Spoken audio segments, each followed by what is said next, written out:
Radio. Stay informed and stay connected with Lariat TV News. Tune in to LTVN every Friday, your go-to source for everything happening on campus and around Waco.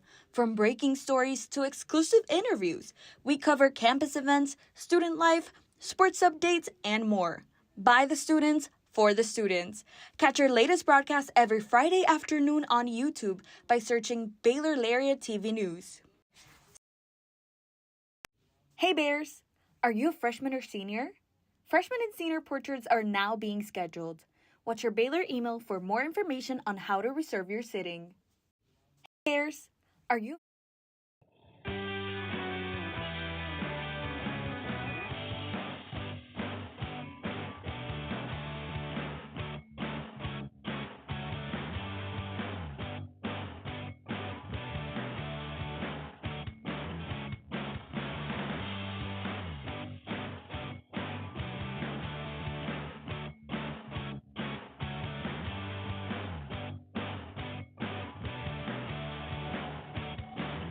Back from the Baylor Ballpark on this Sunday afternoon. A scoreless first frame for Gonzaga as the Baylor Bats get ready to get going. Taking a look at the starting lineup for Baylor, leading off and playing second base, it's Jack Little. Enzo Apodaca faces his former school, batting second. Wesley Jordan third. Hunter Simmons batting cleanup. Brzezowski, Johnson, and Reebok bat the 5, 6, 7. J.J. Kennett gets the start behind the plate today, and Tyree Kemp playing shortstop rounds out the starting lineup for Baylor. For Gonzaga's defensive alignment, Foster? Getting the starting nod for the Zags, Justin Feld takes the mound behind the plate. Reese Sherman at first base. We've got Tommy Eisenstadt. Second, Hudson Shoup. Shortstop is Tai Yukamoto. At third base is Josh Hankins. Outfield from left to right, Vincent Temesveri. Center fielder Mac Coop. And right fielder Sam Stem. Justin Feld will get his day started taking on Jack Little, playing second base today after getting the start at first base yesterday for Baylor. Control was a bit of an issue for Feld in his first start. Went 3 2/3 last weekend against UC Davis with 3 walks allowed.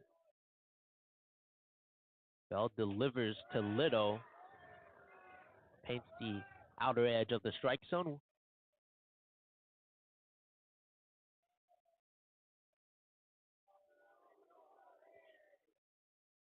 Feld deals. That one called strike one. 1 ball, 1 strike.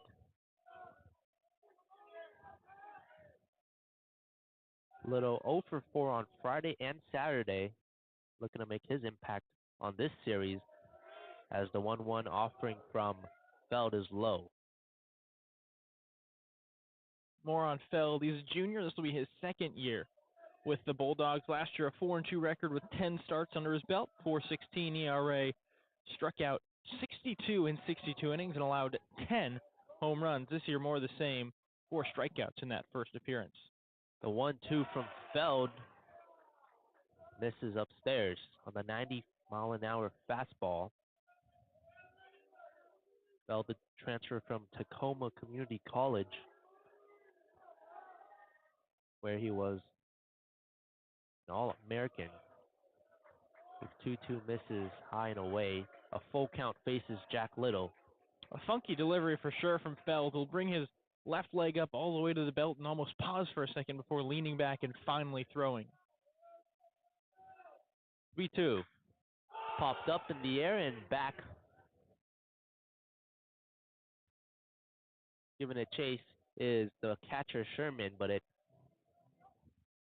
pops foul. We'll do it again.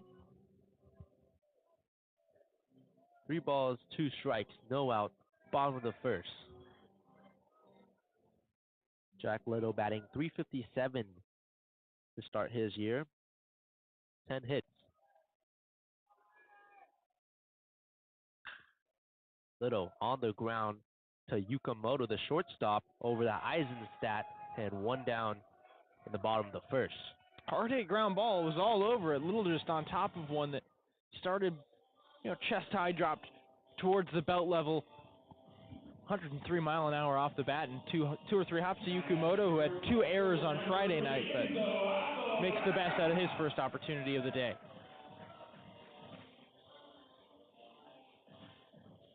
Here's Enzo Apodaca, like we said, the former Gonzaga Bulldog, batting .400 this year. First pitch from Feld, a ground ball to shortstop. Yukimoto fields and throws over to Eisenstadt for out number 2.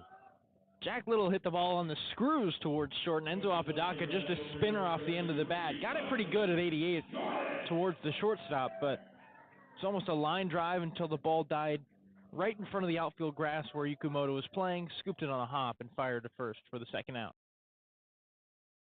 Feld, first pitch to Wesley Jordan. Fastball, 0-1 the count. Jordan playing in left field today, batting .435 to start as the pitch from Feld misses low and away. 1 ball, 1 strike, 2 outs, bottom of the first. Right after Jack Little grounded out, he gave a few pointers to Wesley Jordan in the on-deck circle, talking a little bit about that pitch release. Feld delivers. That one popped up and fouled back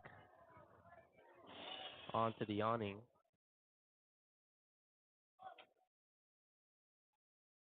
One ball, 2 strikes, faces Wesley Jordan.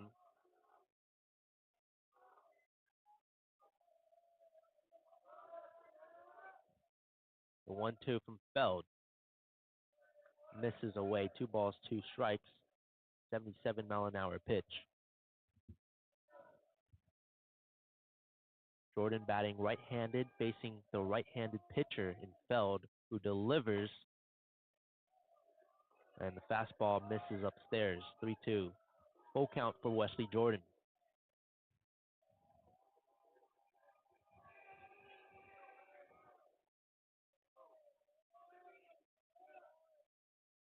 Payoff pitch.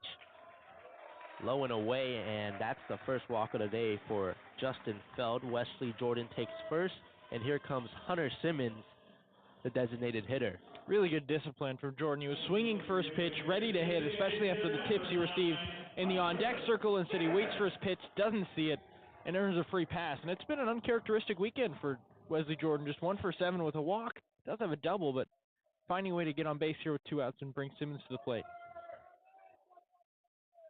First pitch from Feld to Simmons.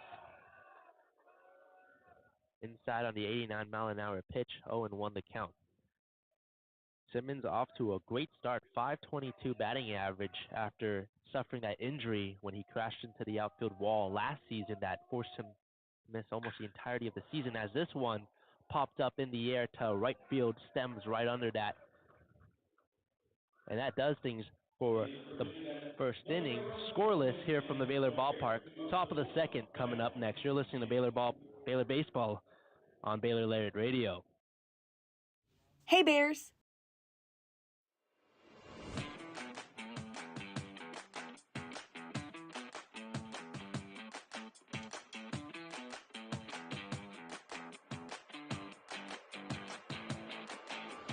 Hey Bears! Are you always the last to know about what's happening at Baylor? Are you left quiet in a group when talking about last week's game? Well, you haven't gotten your morning buzz yet. Did you know you can get your dose of current Baylor news every Tuesday through Friday straight to your inbox? The Baylor Lariat Morning Buzz e-newsletter provides you with breaking Baylor stories, local events, and in-depth sports coverage daily. You can be in the know on all things Baylor. If you aren't already buzzing, go to BaylorLariat.com. That's BaylorLariat.com and click the subscribe now to get your morning buzz from the Baylor Lariat. News for the students, by the students. We'll see you in your inbox.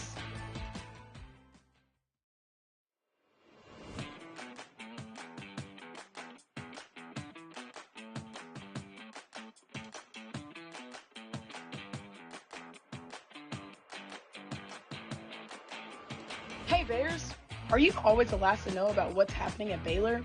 Are you left quiet in a group when talking about last week's game? Well, you haven't gotten your morning buzz yet. Did you know you can get your dose of current Baylor news every Tuesday through Friday?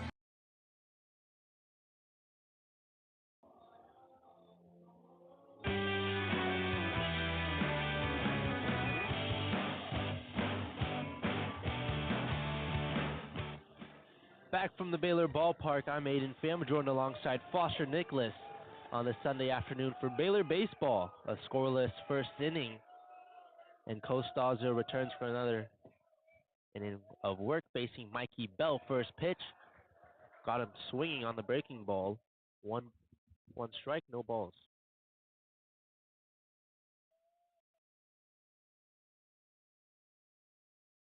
Bell, the designated hitter. The 0-1 offering inside. 0-2, the count faces Mikey Bell.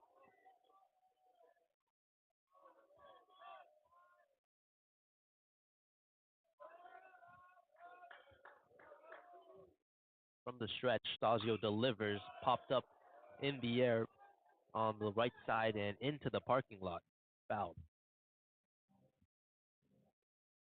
Bears in their gold uniforms today with Bears spelled on the front of it in green, outlined in white as the 0-2 from Stasio. A swing and a miss on the fastball. His second strikeout of the day for Costasio. Stasio hasn't been a huge strikeout pitcher for most of his career. 39 strikeouts in 51 and a third career innings pitched, but he's dialed up the heat with new pitch coach Sean Snedker, and you already see that 92-mile-an-hour fastball, a little bit too much to overcome for the Bulldogs.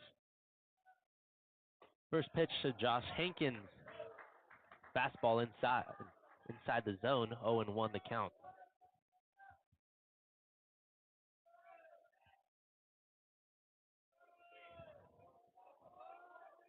One from Stasio, misses low. Hankins last year, a guy who appeared in 51 games with 50 starts. 1-1 from Stasio, fastball misses away. 2 balls, 1 strike. Just 1 hit for Hankins in 20 at-bats. Gonzaga in a similar situation to Baylor a year ago where you just don't have the depth to really rotate at third base. You're just getting this guy going until he starts up. Hankins off his bat and lands on the berm, fouled. Stasio today thrown 28 pitches, 16 strikes, 12 balls.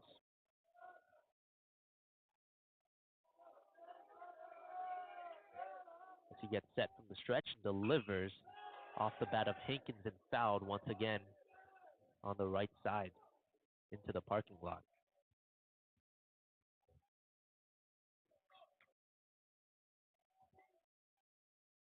Hankins this year off to a rough start to season as that one's fouled again.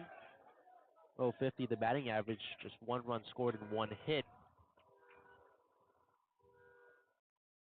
He's made some solid contact, especially Friday. Hankins was pounding balls on the infield, but just right where Reebok was at third and Kemp at short. 2-1, a blooper in a left field, and that's good for a base hit from Josh Hankins. Stasio went back to the fastball on the inside part of the plate, and again, these Gonzaga batters have done a nice job of pulling the hands in, making sure to get the barrel of the bat on the baseball.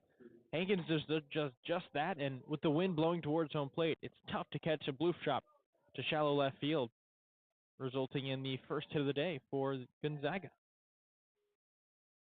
That brings up Max Coop, senior playing in center field today. First pitch from Stasio misses away, 1 ball, no strikes, 1 out. Top of the second with a runner on first. That's Hankins.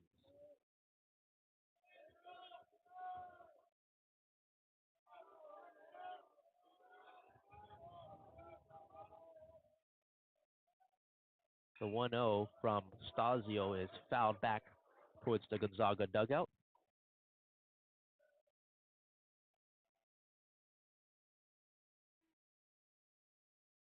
Coop in his second year with the Bulldogs after transferring from Skyline Junior College. The 1-1 from Stasio fouled down the third baseline. Geez, that was close. Just bounced right over the third base bag, and enough in foul territory for the arms to go straight up in the air. But if that ball stays fair, Bulldogs are the first ones to score, and notably, in all 6 of Baylor's wins this year, they've scored the first run. So that's an important thing to keep this streak going. 1 ball, 2 strikes. Faces Max Coop as Stasio delivers downstairs. 81-mile-an-hour pitch. 2 balls, 2 strikes, 1 out. Top of the second.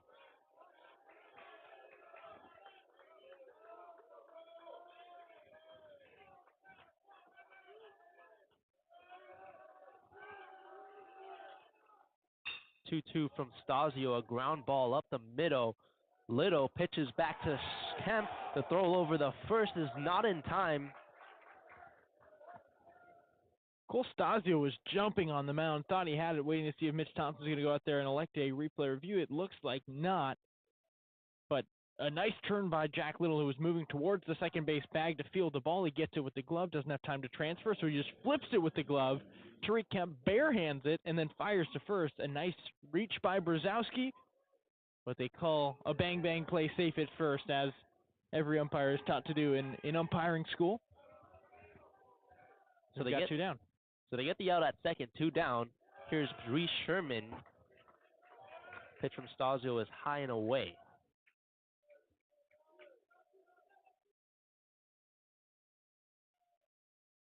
Gonzaga in their gray unis. Gonzaga spelled on the front in red lettering.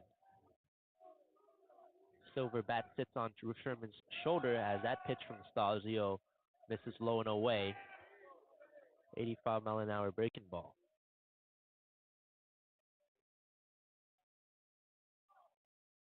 Two balls, no strikes. Runner on first with 2 outs for Reese Sherman. Batting .313 so far this year. Pitch from Stasio on the edge of the zone. Two balls, 1 strike. Replay on ESPN Plus did show the runner barely beat the throw to first base and the stretch by Gavin Brzezowski. From the stretch, Stasio delivers. Big cut from Sherman through the 90-mile-an-hour fastball.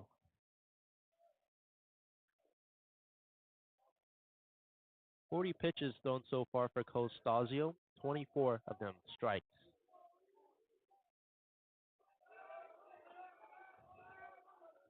Stasio gets set, kicks, steals, 2-2, ground ball, left side, over the Kemp, fields and throws to Brzezowski for out number 3.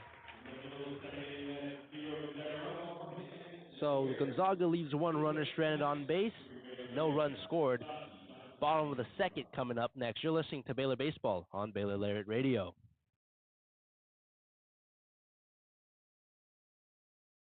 Stay informed and stay connected with Lariat TV News. Tune in to LTVN every Friday, your go-to source for everything happening on campus and around Waco. From breaking stories to exclusive interviews, we cover campus events, student life, sports updates, and more. By the students, for the students. Catch our latest broadcast every Friday afternoon on YouTube by searching Baylor Lariat TV News. Stay informed and stay connected with Lariat TV News. Tune in to LTVN every Friday, your go-to source for everything happening on campus and around Waco. From breaking stories to exclusive interviews, we cover campus events, student life, sports updates, and more. By the students, for the students. Catch our latest broadcast every Friday afternoon on YouTube by searching Baylor Lariat TV News. Stay informed and stay connected with Lariat TV News. Tune in to LTVN.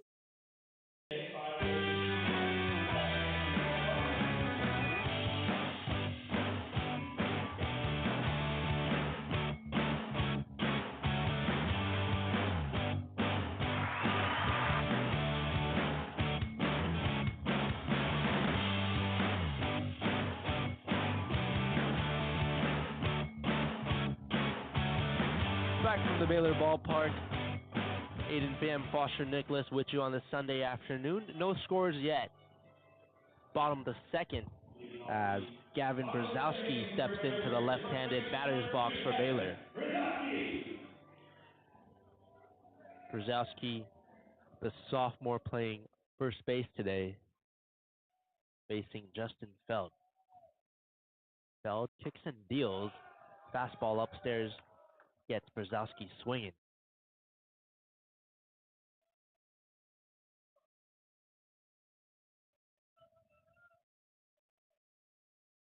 Feld kicks and deals. And the breaking ball misses away. 1 ball, 1 strike, faces Gavin Brzezowski.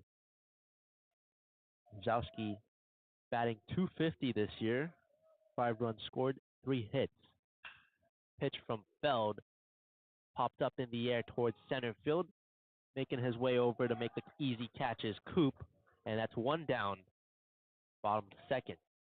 Brzezowski saw it well, and he hit it hard to center field, but again, wind blowing straight off the river towards home plate here at Baylor Ballpark.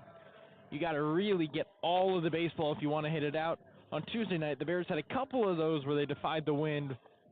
A batter's eye single and a home run down the right field line. You need similar swings if you want to score, and that wasn't one of them.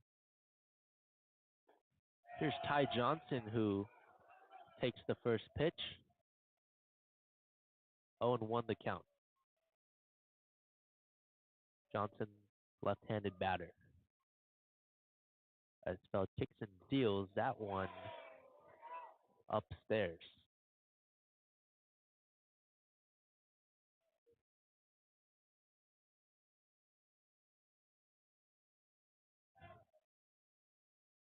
Feld the 1-1 ground ball right towards Eisenstadt for the ground out. A lot of hard contact against Justin Feld today, but the Bears unable to break free. And that's kind of been the story of the weekend. Both teams making solid contact, but the pitching's been even better than the hitting. You've seen that from Gonzaga. Mitch Thompson had nothing but praise for the staff that went out there Friday and Saturday. And now they know they've got a tough task in Feld, even though he hasn't historically been one of the most dominant pitchers in the WCC. There's Pearson Reebok, who on the first pitch sends it to left field and making his way up to make the catches to Mesberry in left field. It's a 1-2-3 inning for Justin Feld, and we head to the top of the third coming up next. You're listening to Baylor Baseball on Baylor Lariat Radio. Stay informed and stay connected Bears. with Lariat Are TV you a News. freshman or senior? Freshman and senior portraits are now being scheduled. Watch your Baylor email for more information on how to reserve your sitting. Hey Bears! Are you a freshman or senior? Freshman and senior portraits are now being scheduled. Watch your Baylor email for more information on how to reserve your sitting. Hey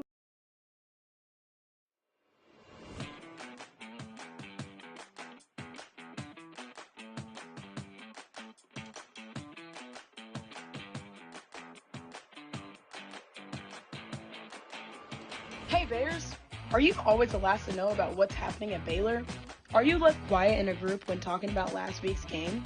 Well, you haven't gotten your morning buzz yet. Did you know you can get your dose of current Baylor news every Tuesday through Friday straight to your inbox? The Baylor Lariat Morning Buzz e-newsletter provides you with breaking Baylor stories, local events, and in-depth sports coverage daily. You can be in the know on all things Baylor. If you aren't already buzzing, go to BaylorLariat.com. That's BaylorLariat.com and click the subscribe now to get your morning buzz from the Baylor Lariat. News for the students, by the students. We'll see you in your inbox.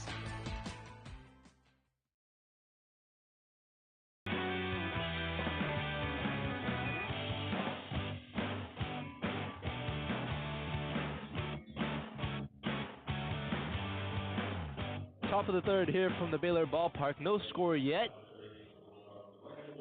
And Sam Stem gets things started for the Bulldogs in this third inning, facing Cole Stasio, making his second start of the year for the Bears.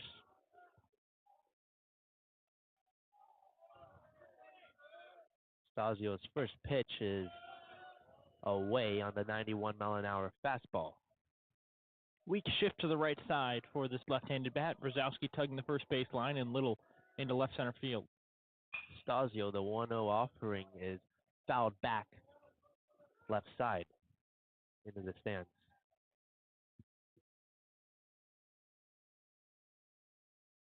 Sam Stem, the junior, playing in right field today for the Bulldogs. Takes the 1-1 offering upstairs. 2 balls, 1 strike.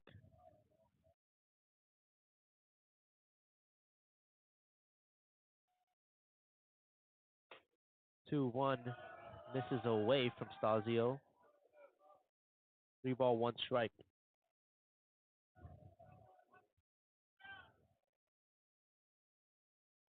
Three balls, 1 strike from Stasio is upstairs. And the second walk of the day from Stasio. First time the leadoff batter has been on board for Gonzaga. A pair of one-out base runners in the first and second inning.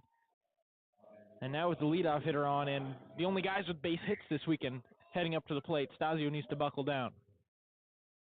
Yeah, here's Tai Yukamoto. Ground out his first time up. Starting shortstop for the Gonzaga Bulldogs. Shows bunt. Softly hit up. Kenneth pops up and makes the throw to first for out number 1. That moves Stem over to second, though. Yeah, simple sack bunt. Almost went astray for Baylor as Kenneth picked it up with his bare hand. Didn't have the greatest grip. Fired it to first, and Brzezowski just tossed his glove up there. Made the play, obviously. Caught the ball, but the instant he did, he looked at his glove, feeling like that thing had gone straight through the web and all the way to the wall. But the Bears getting out could have been catastrophic miss there. Instead, just a runner on second and 1 down. Stasio takes a peek back at second, pitches to Shoop, who lines this one into left center. Rounding third is Stem, and that'll score a run, an RBI single from Hudson Shoop. And the Bulldogs take a 1-0 lead here in the top of the third. For the first time this year, Baylor baseball has not scored the first run of a ball game. It had to come at some point, Aidan, but the way that Stasio had pitched through the first 2 innings in the lineup, just unable to find any action. Now you're working from behind. The Bears were able to come back yesterday. But Hudson Shoop, of course, the guy who comes through, a guy who already had been on base 6 times this weekend. Brings up Vincent Temesbury. First pitch from Stasio misses low and away on the 82-mile-an-hour pitch. Runner on first, 1 out, and Gonzaga leads 1-0. Vincent Temesbury, the right-handed batter facing Cole Stasio. 1 ball, no strike. Check to first, gets away from Brzezowski again, but thankfully he safely retrieves that ball. And it was an absolutely phenomenal move by Stasio, and then he spiked the ball in the dirt. I'm saying Baylor had him at first base, if that's a good throw. Instead, he skips the ball right in front of Brzezowski's glove, and luckily the ball hits off the umpire, and there's no advance. 1 ball, no strike from Stasio. Fastball gets Temesbury. Actually went off the bat of Temesbury. Regardless, it's 1 ball, 1 strike.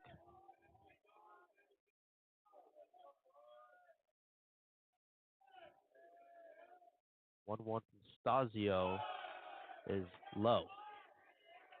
2 balls, 1 strike. Gonzaga coming into today, 1-4 record. Looking to get a win today and continue their season after finishing 3rd in the West Coast Conference last year. 2-1 from Stasio is lined hard down the first base line from Temesbury. On the other hand, the Bears continuing their 8-game homestand to open the season. They'll take on Stephen F. Austin Tuesday and head to Globe Life next weekend to face Oregon State, Auburn, and Ohio State, as the 2-2 from Cole Stasio is fouled up down the 3rd baseline, and it trails foul. That was absolutely clobbered, 102 miles an hour off the bat. That had the distance to go all the way to the Betty Lou Mays soccer field across left field. Luckily for the Bears, though, Temesbury pulled it quite a bit foul. 2 balls, 2 strikes. Check to first. Shoot back safely.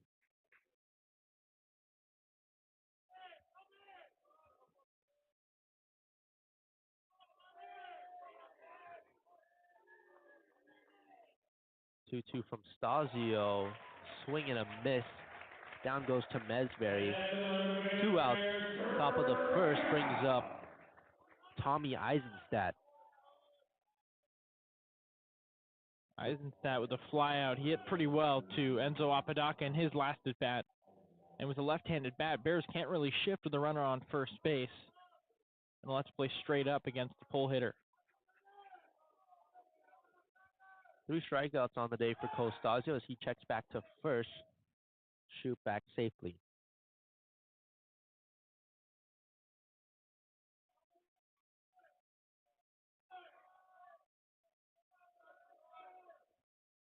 Eisenstadt, his last time up, fly out to right field. Stasio, the first pitch, a ground ball left side, and bobbled by Pearson Reebok. And Eisenstadt's going to reach first safely. Yeah, it'll be scored as an E5. Reebok was charging in to put his glove down, had the ball, and then he kicked it with his foot as he was running in. He just didn't pick up the glove in time. Ball keeps rolling forward and has absolutely no play as the runners advance. Shoop advances to second. Eisenstadt on first. 2 outs. Top of the third. Gonzaga leads 1-0. First pitch from Stasio. High and away. 1 ball, no strikes to Mikey Bell. Bell batting .222 this season. 4 hits on the year, 1 run scored with 3 RBIs. Runner on first and second. Stasio deals. That one popped in the air right side and towards the parking lot. Could be nearing the end of the line for Cole Stasio. RJ Rue running out to the bullpen from the dugout. He's going to go get warm and is stretching at the moment. Already 57 pitches for Stasio, and he has not escaped this third frame. The 1-1 from Stasio. Fastball inside the zone. 1 ball, 2 strikes with 2 outs here in the top of the third.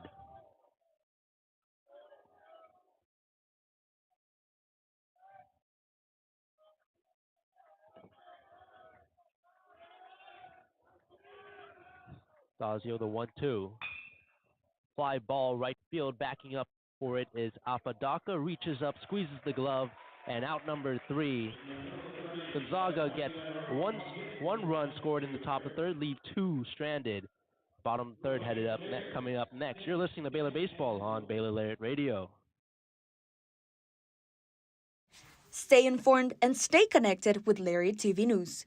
Tune in to LTVN every Friday, your go-to source for everything happening on campus and around Waco. From breaking stories to exclusive interviews, we cover campus events, student life, sports updates, and more.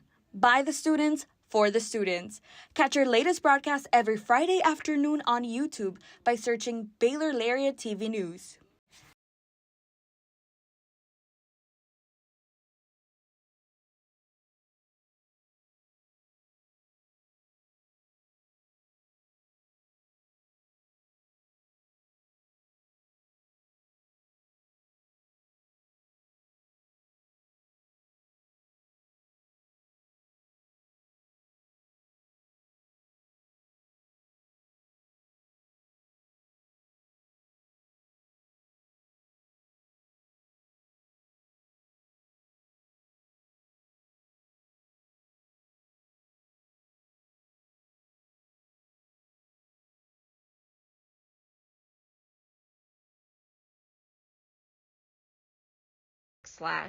/ROUNDUP.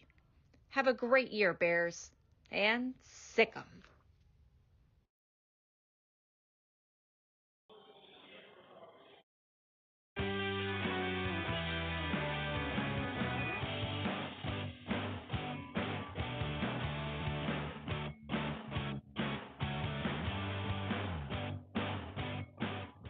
The Zags have a 1-0 lead headed into the the bottom of the third. Coming up for Baylor is the catcher, J.J. Kenneth. Baylor looking to answer. His first pitch from Feld, low and away. Bobbled by the catcher, Sherman. 1 ball, no strikes.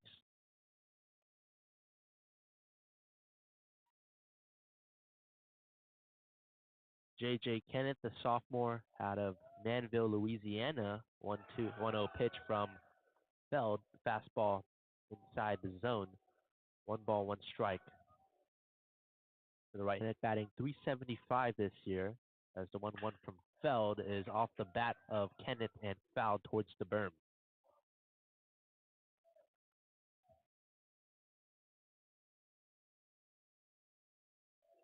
and a transfer to Baylor after one season at Dallas Baptist, where he struggled at the plate, going just 1 for 18.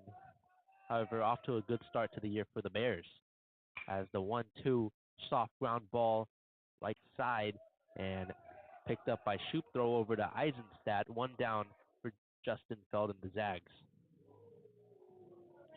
A lot of ground balls worked so far by Feld. Bears have put it in the air as well, but specifically with those first two hitters, Apodaca and Little, different looking ground balls towards the shortstop. You can tell these pitches are dropping in the zone, getting batters on top of the pitch, chopping it or lining it to a man on the infield. And Tariq Kemp will look to break that trend and looks prone to do it as he's hitting .500 on the year. First pitch to Kemp, fouled back towards us and onto the awning. Foster, did you flinch at that? I was prepared to catch it, Aiden. Like Foster said, Kemp batting .500, and that's really a positive in this Baylor lineup, where Mitch Thompson talked about it on Tuesday as the 0-1 pitch from Feld gets Kemp swinging. How there's no easy matchup in this lineup. You get to the bottom, but then you get through that, and you got to say, oh man, it's Jack Little, Enzo Apodaca, and Wesley Jordan. The 0-2 to count faces Kemp as Feld deals. Breaking ball misses below. 1 ball, 2 strikes, 1 out. You maybe put it a little bit more politely than Coach Thompson did when talking about turning the lineup card over after Tyreek Kemp bats 9. 1 ball, 2 strike from Kemp. A ground ball sharply towards Eisenstadt. He'll take the ground out himself. 2 outs, bottom of the 3rd. If Jack Little is unable to rack up a base hit here, it would be the first time this season that Baylor goes without a base knock in the first 3 innings of the ball game. Feld has been all over this lineup so far, throwing a lot of strikes, 20-11 in the strike to ball category, and he's working a lot more efficiently than we've seen from Cole Stasio, who's reached the 60 number in pitches, and Feld only at 31 here as the lineup card flips. First pitch from Feld to Little is fouled back into the net. The 92-mile-an-hour fastball from Feld. 0-1 the count with 2 outs, faces Jack Little. Kicks and deals is Feld on the breaking ball, swing and a miss from Little.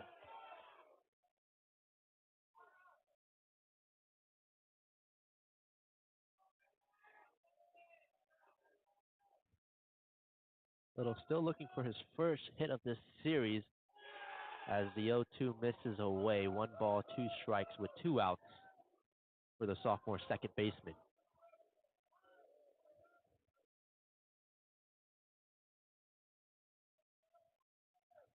Feld gets set, kicks and deals, low and away. 2 balls, 2 strikes, 2 outs. Little, one of those guys who missed last year due to injury after transferring from Wichita State.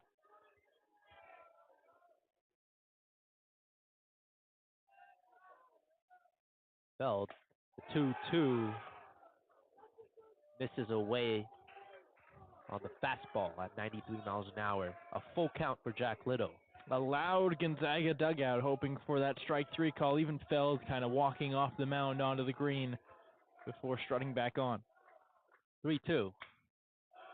Popped up and fouled back.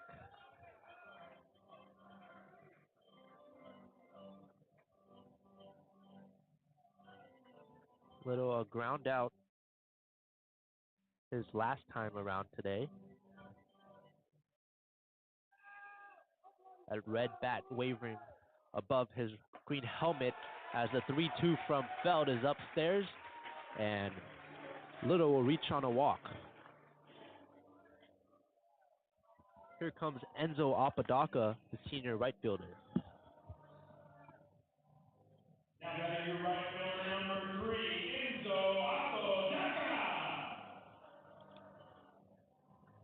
Apodaca facing his former school in Gonzaga, batting .381 to start his 2025 season.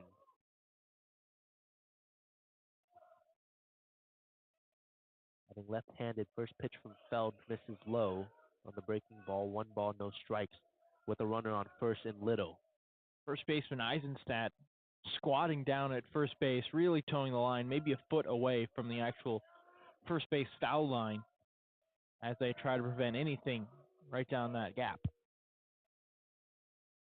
Well, gets set, deals. 88-mile-an-hour pitch misses upstairs. 2 balls, no strikes to Enzo Apodaca.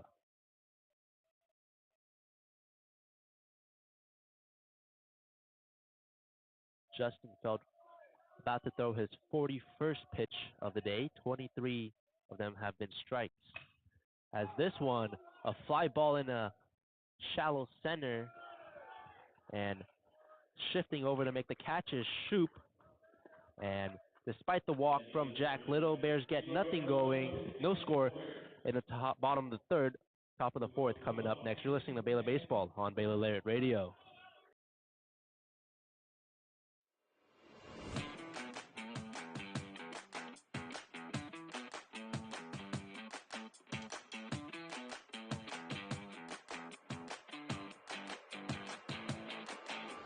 Hey Bears, are you always the last to know about what's happening at Baylor? Are you left quiet in a group when talking about last week's game? Well, you haven't gotten your morning buzz yet. Did you know you can get your dose of current Baylor news every Tuesday through Friday straight to your inbox? The Baylor Lariat Morning Buzz e-newsletter provides you with breaking Baylor stories, local events, and in-depth sports coverage daily. You can be in the know on all things Baylor. If you aren't already buzzing, go to BaylorLariat.com. That's BaylorLariat.com and click the subscribe now to get your morning buzz from the Baylor Lariat. News for the students, by the students. We'll see you in your inbox.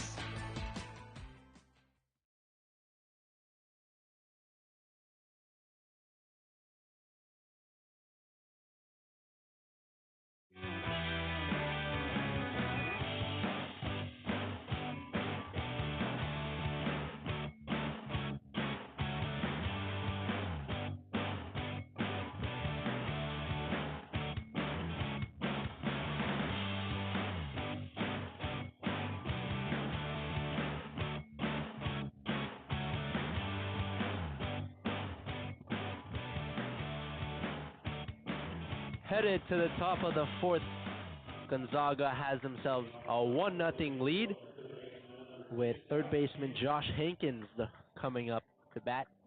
Costasio out there after throwing 59 pitches, 36 of them strikes, 23 of them balls. First pitch from Stasio in the zone, 0-1 on the fastball. Kicks and deals as Stasio fouled back towards the net for Hankins.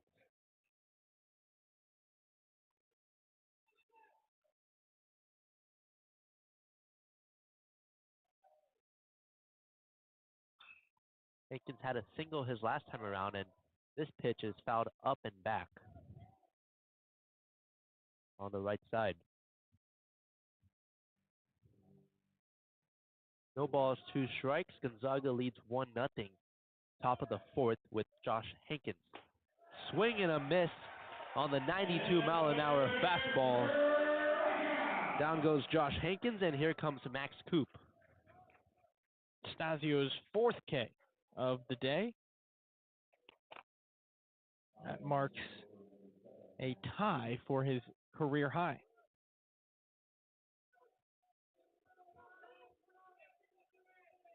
Here's Max Coop, senior, playing in center field today. First pitch from Stasio misses high and away.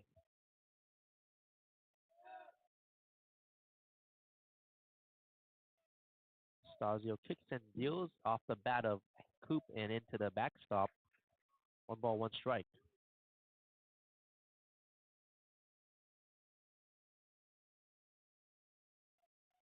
Top of the fourth, 1 ball, 1 strike, 1 out. Gonzaga leads 1-0. Max Coop at the plate. A hard hit ground ball up the middle. Scooped up by Little, throw over the Brzezowski, and 2 outs. Top of the fourth. Stasio desperately needed a quick inning. Probably doesn't come back out for a fifth frame, seeing that the pitch count is already at 66. But a quicker inning would certainly help the arm and boost a chance for another outing next Sunday. First pitch from Stasio to Sherman in the zone with a fastball, 0-1 the count. Sherman, freshman catcher, as a timeout called by Sherman. And he steps back into the right-handed batter's box. Silver back bat above his head, and the pitch from Stasio. Fastball misses. 1 ball, 1 strike, 2 outs. Gonzaga leads 1-0, top of the fourth.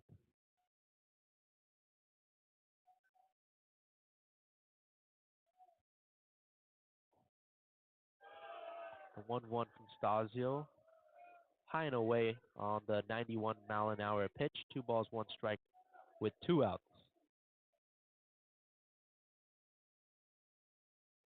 Sherman a ground out in his first at-bat today. And this pitch, a ground ball down the third baseline, scooped up by Reebok. And the throw over the first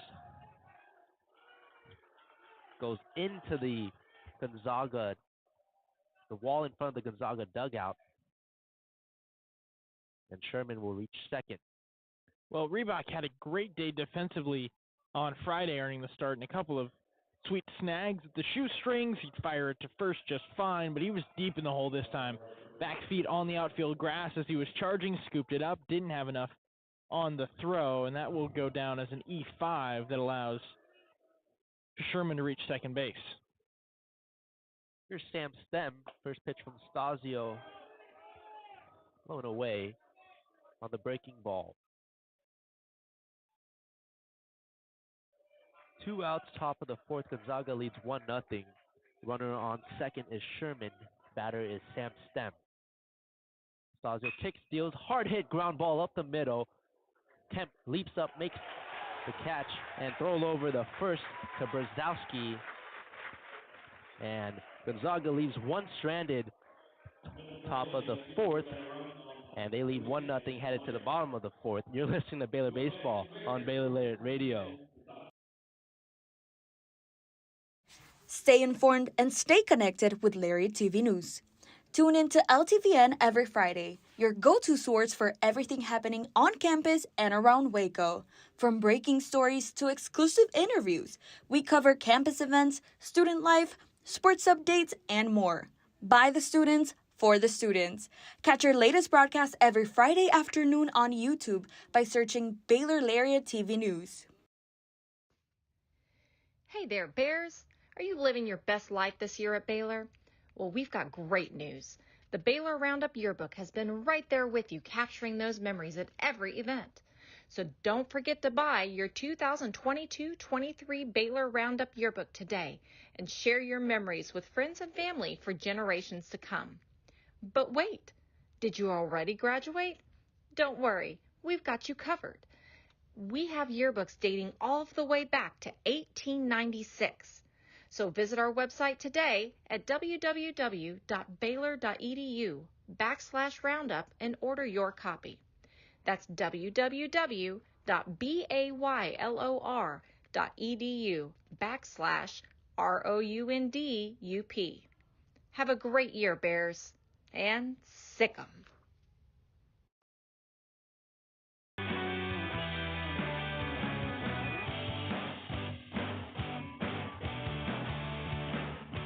Headed into the bottom of the fourth here at the Baylor Ballpark. Gonzaga with a 1-0 lead over the Baylor Bears, who look to improve to 7-0 for the first time since 2019. Wesley Jordan will get things started for the green and gold here in the bottom of the fourth. First pitch from Feld is fouled back towards the backstop.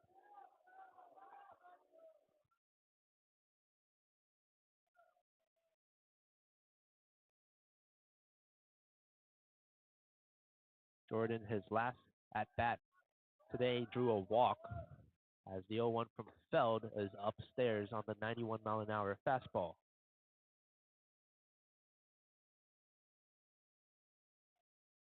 Jordan, a guy who was named to the second team All-Conference last season. The 1-1 from Feld is high. 2 balls, 1 strike, no outs. Bottom of the fourth.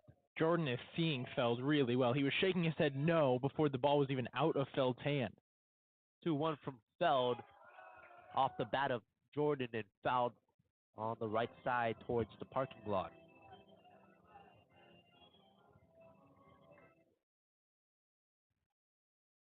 Two balls, 2 strikes for the senior left fielder. Feld kicks and delivers and got him looking for the strikeout. Actually marked that the first strikeout of the day for Feld. Jordan, again, he was shaking his head a lot earlier in the at-bat. He knew the pitch was going to be a ball. He was doing it again right there. Pitch was about to come out of the hand. He was already shaking his head no, and the home plate umpire, Clay Park, disagreed, punched him out. There's Hunter Simmons, who takes the first pitch upstairs. 1 ball, no strike. 1 out. Bottom of the fourth with Gonzaga leading 1-0. 1-0 upstairs on the fastball.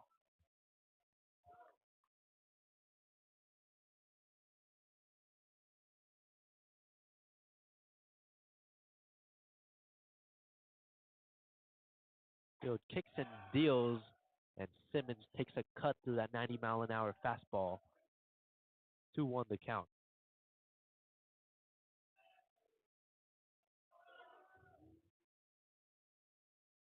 Two 2-1 from Feld off the bat of Simmons and fouled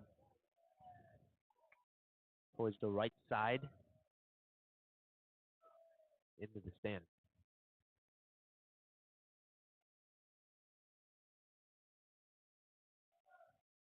2-2 the count from Feld.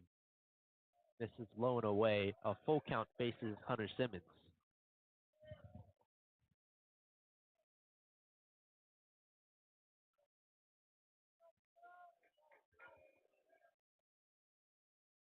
Full count and chopped foul.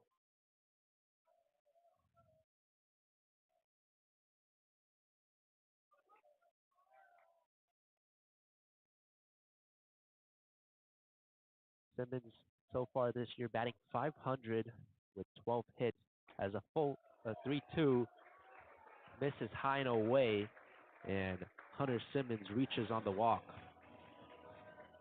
Bears still without a base hit today, but 3 free passes. Wesley Jordan had 1, so did Jack Little in the past inning, and now Hunter Simmons. Simmons, who came into the day leading the Big 12 in hits, just picked up what will go down as his 3rd walk of the year. He's also been hit by 2 pitches, so the on-base machine just keeps on chugging and finds himself at first with Brzezowski looking to break free at 2:31. Gavin Brzezowski, left-handed batter, watches the first pitch from Feld miss low and away in the right-handed batter's box.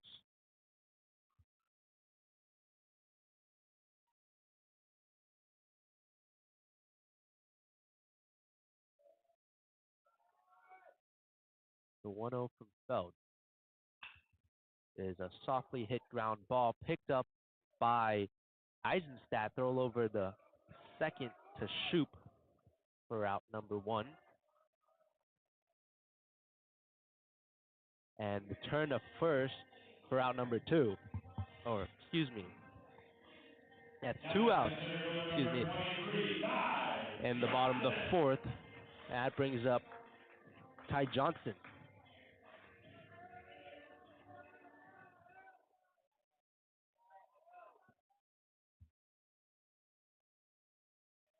Ty Johnson, the senior playing in center field today, watches that first pitch miss low. 83-mile-an-hour pitch from Justin Feld. 1 ball, no strike, 2 outs with a runner on first in Brzezowski. Nice block by Sherman. He's done a great job all weekend just staying behind the plate, keeping everything in front of him. Really impressive stuff from a true freshman.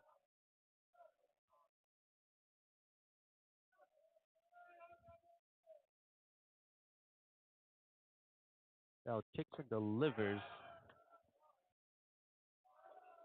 and just misses the zone. 2 balls, no strikes with 2 outs. Feld thrown 57 pitches today so far. 31 of them strikes, 26 of them balls. He delivers the 2-0 to Johnson inside the zone. 2 balls, 1 strike with 2 outs with a runner on first. And Brzezowski Gonzaga leads 1-0.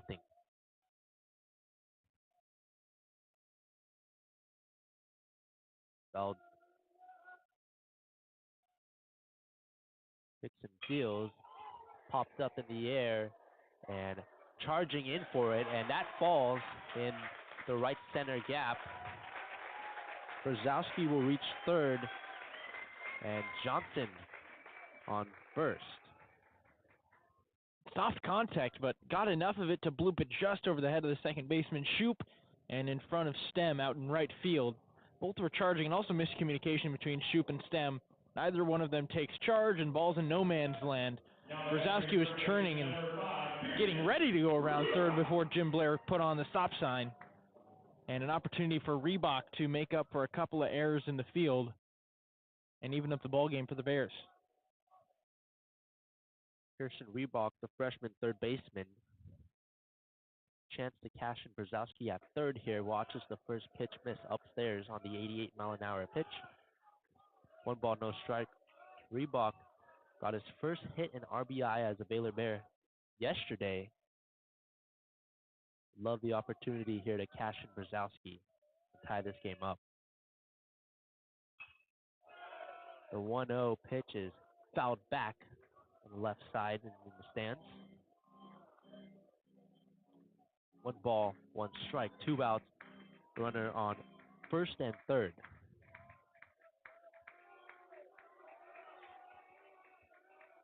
Reebok batting left-handed. Feld picks and deals a ball. Taken off from first is Johnson, and he safely reaches second for the steal. I think Baylor was initially going to try for a trick play there and score Brzezowski from third, but the instant Johnson knew that Sherman behind the plate was not joking around and was going to try and throw him out, Bears canceled the plans and just focused on getting that runner to second base, as Brzezowski could not have beat any relay throw home. So runners on second and third now for Pearson Reebok. 2-1 the count as Feld delivers that one off the bat and fouled down the left side. 2 balls, 2 strikes for the freshman. Batting .500 this year. Already got 2 RBIs, 3 hits.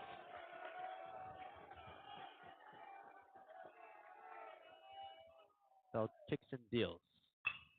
A ground ball down the first base line that goes foul.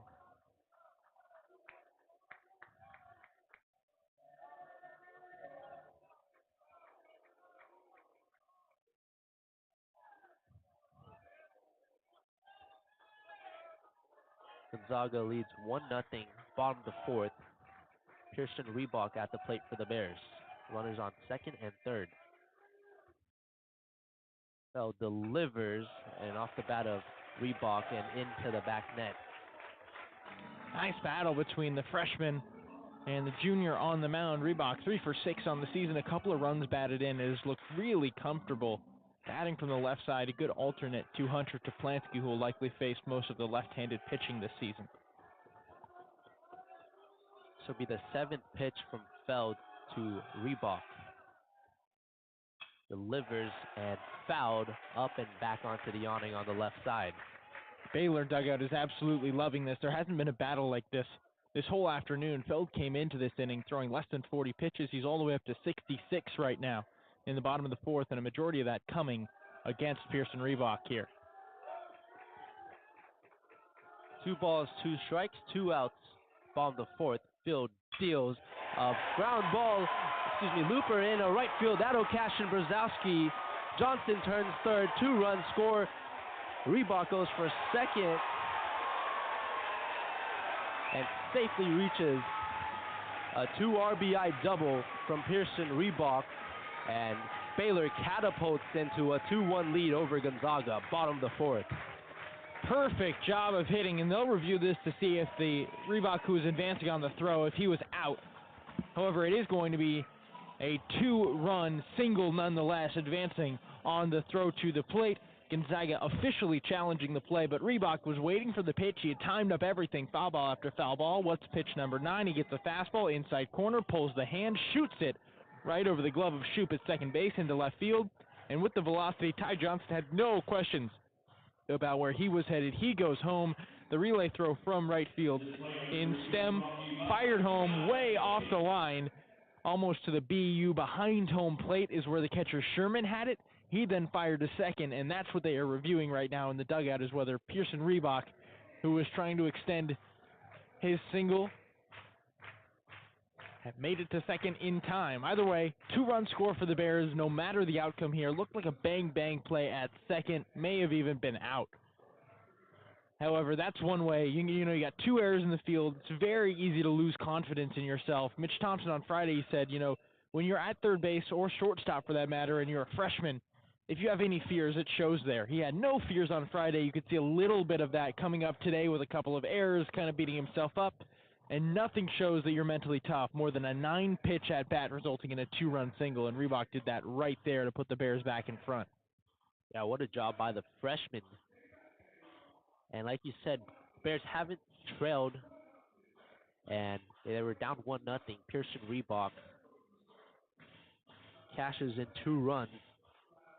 And they'll take a look at whether or not he was safe at second. Looks like a close call based off of the review on ESPN Plus here.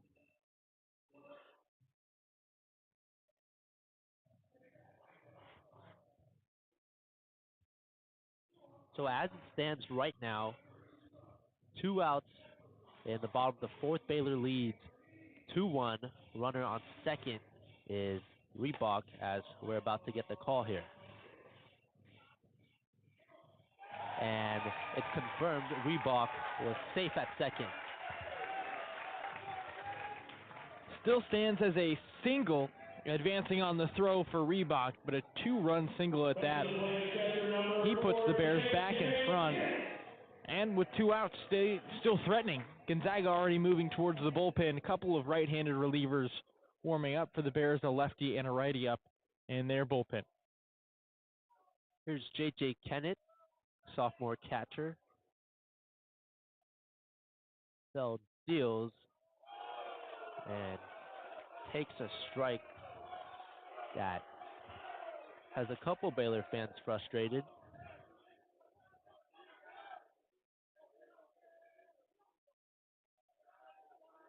The 0-1 from Feld.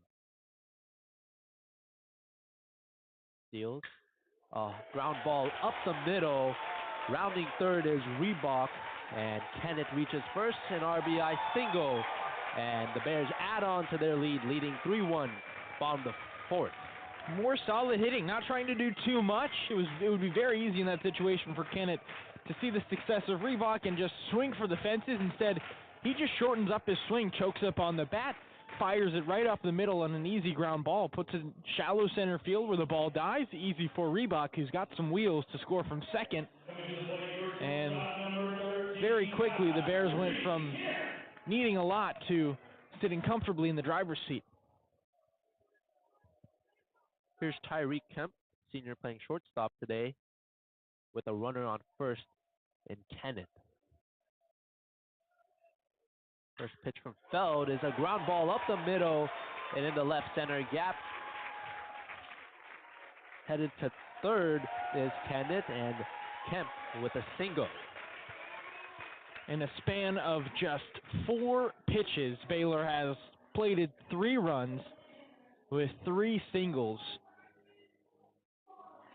Similar look for Tyreek Kemp there, as J.J. Kennett not trying to do too much and nearly shoots the umpire standing at second base with another base knock just right up the middle. Timing is on point for the Bears right now, which will warrant a mound visit for Gonzaga. Yeah, what a turn of events in this bottom of the 4th, as the Bears came into this inning trailing 1-0. And a couple base hits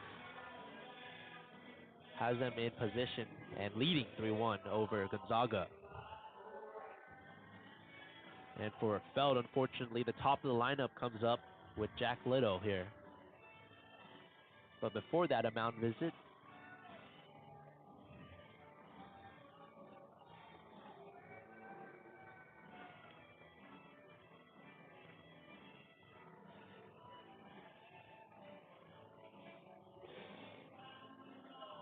And we're set to resume play here from the Baylor Ballpark. Jack Little, right-handed batter, steps into the box. Runner on third and Kenneth. Kemp at first.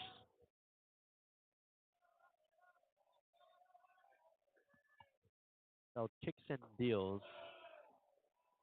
Fastball inside the zone, 0-1 the count with 2 outs.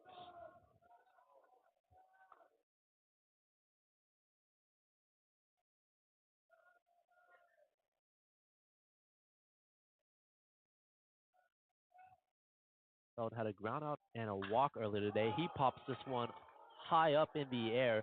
Backing up into shallow left field is Yukamoto, who makes the catch. Bears score 3 runs in the bottom of the 4th, head to the top of the 5th, leading 3-1 over Gonzaga. You're listening to Baylor Baseball on Baylor Lariat Radio.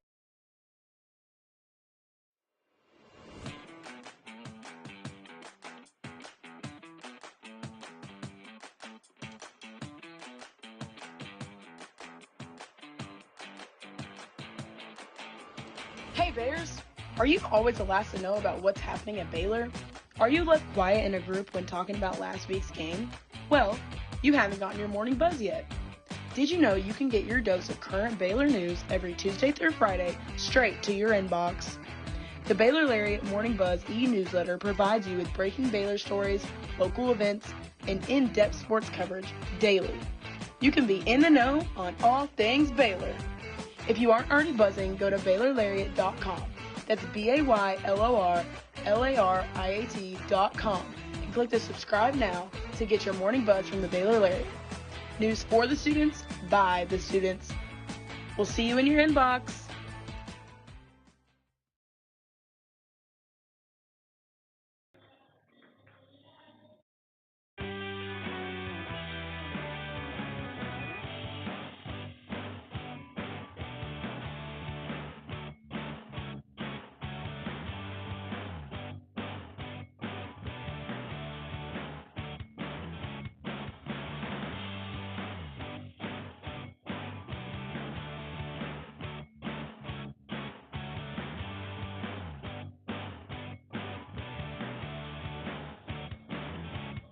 Baylor Baseball on the Brazos.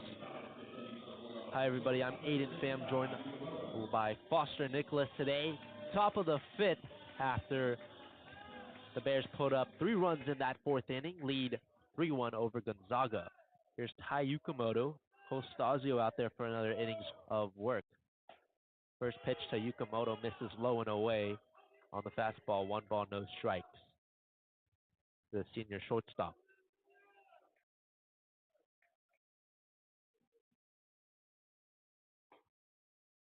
The 1-0 from Stasio misses low. 2 balls, no strikes for the transfer from Pacific University. Stasio's pitch on the fastball misses high in a way. 3 balls, no strikes for Yukamoto.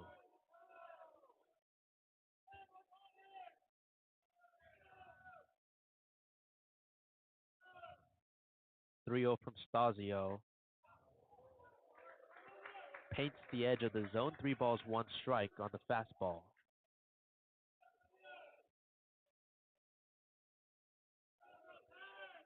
Stasio, the 3-1, deals and misses away. Yukamoto will reach on a walk.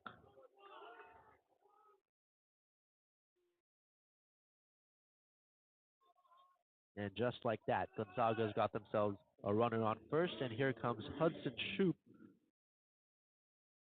who's reached on both of his at-bats today, and Mitch Thompson will head out for a mound visit. He's going to switch arms with the left-hander and Shoop coming up to the plate. This was probably just going to be one batter for Cole Stasio with Yukimoto up there, maybe trying to get him in a bit of a rhythm, but obviously a great day for Shoop with a walk and an RBI single. That will end the outing for Cole Stasio with 4+. He is responsible for the runner on first, but we'll take a break and then introduce you to RJ Rouet, who is coming in for the green and gold. Stay informed and stay connected with Lariat TV News. Tune in to LTVN every Friday, your go-to source for everything happening on campus and around Waco. From breaking stories to exclusive interviews, we cover campus events, student life, sports updates, and more. By the students, for the students. Catch our latest broadcast every Friday afternoon on YouTube by searching Baylor Lariat TV News. Hey there, Bears. Are you living your best life this year at Baylor? Well, we've got great news. The Baylor Roundup Yearbook has been right there with you, capturing those memories at every event. So don't forget to buy your 2022-23 Baylor Roundup Yearbook today and share your memories with friends and family for generations to come. But wait, did you already graduate? Don't worry, we've got you covered. We have yearbooks dating all of the way back to 1896. So visit our website today at www.baylor.edu/roundup and order your copy. That's www.baylor.edu/ROUNDUP. Have a great year, Bears, and sick 'em.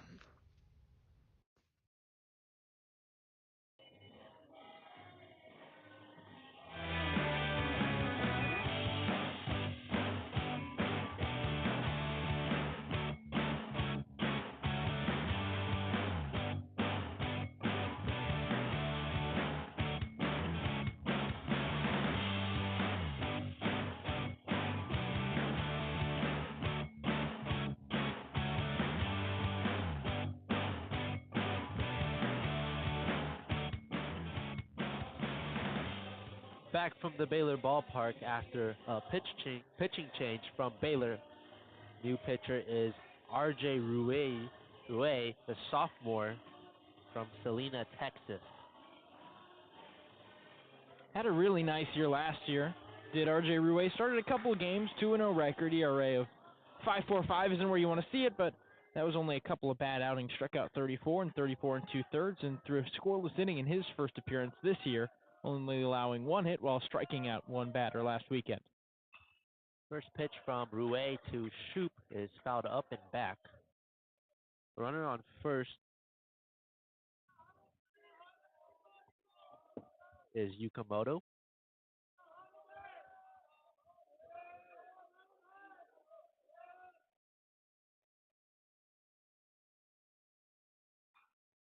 The 0-1 from Rouet is fouled towards the Baylor dugout. 0-2 the count. Went back and looked, and so far Hudson Shoop this series 5 for 7 with 2 walks and a run batted in. Is that good, Aidan? I mean, it feels like this guy is just eating Baylor for breakfast every time. Yeah, he's already reached base twice today in both at-bats. Rouet, the left-handed pitcher, deals and just misses away. 1 ball and 2 strikes with no outs. A runner on first for Hudson Shoop. Baylor leads 3-1, top of the 5th.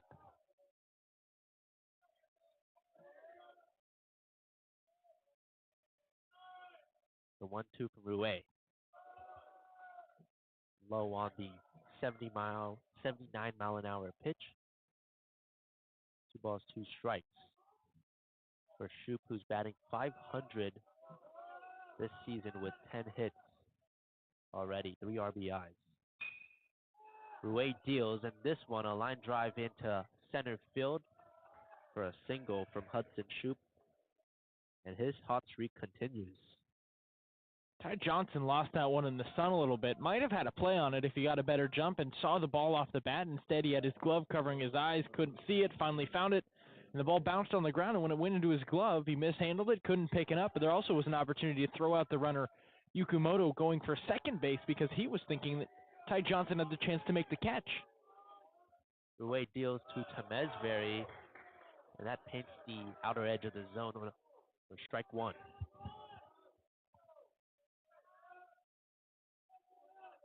Runners on first and second for Temesbury. Ruwei deals. This one, a fly ball into left field. Back at the wall is Jordan, and it's gone. A 3-run shot from Vincent Temesbury, and the Gonzaga Bulldogs will take a 4-3 lead over Baylor. Hung a breaking ball right over the middle of the plate, and although Temesbury was hitting 100, that's not a pitch. A guy who's had a lot of college success is going to miss. Sees it right at the belt, swings, sends it all the way to Betty Lou Mays, and the Bears, their 3 spots from the bottom of the 4th is instantly answered. And the Bulldogs, like you said, Aidan, a 4-3 lead right like that. Tommy Eisenstadt steps into the left-handed batter's box. First pitch from Ruwei on the 88-mile-an-hour fastball for a strike one. Just like that, the Bulldogs answer 4-3 lead as Ruwei's second pitch in the zone. 0-2 to count to Eisenstadt.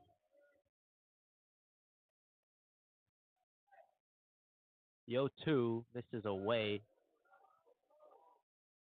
1 ball, 2 strike for Tommy Eisenstadt, who's looking to get on base after reaching on an error his second time around. A hard hit ground ball down the first base line. Diving was Brzezowski, and that one rolls into right field. And Eisenstadt on first. Mitch Thompson shaking his head in the dugout a little bit. All 3 batters that have faced R.J. Ruwei with really solid contact and all reaching base. Still no outs, and the Bulldogs threatening. Here comes Mikey Bell, the sophomore designated hitter today. Batting .211 on the year. Takes the first pitch from Ruwei low. 1 ball, no strike. Runner on first is Eisenstadt. Bulldogs lead 4-3 over Baylor.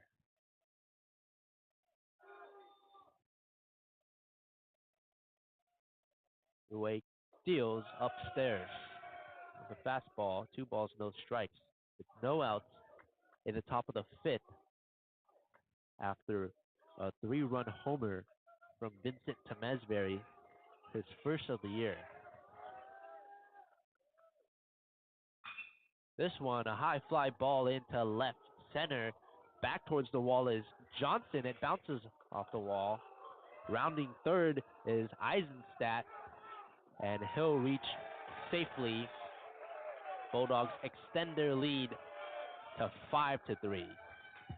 Have to imagine either Mitch Thompson or Sean Snedker is going to head out to the mound and talk to R.J. Ruwei after that deep fly ball. Ruwei just doesn't have his lights-out stuff today, and the Bulldogs plopping a 4 spot up here in the top of the 5th. And here comes Mitch Thompson. He's going to go to the bullpen. So a rough outing for R.J. Ruwei. Gave up that 3-run homer to Temesbury. A single to Eisenstadt, and just like that, Mikey Bell cashes him in on the double. And that'll be it for R.J. Ruwei. We'll take a quick break as the pitching change from Mitch Thompson. You're listening to Baylor Baseball on Baylor Lariat Radio.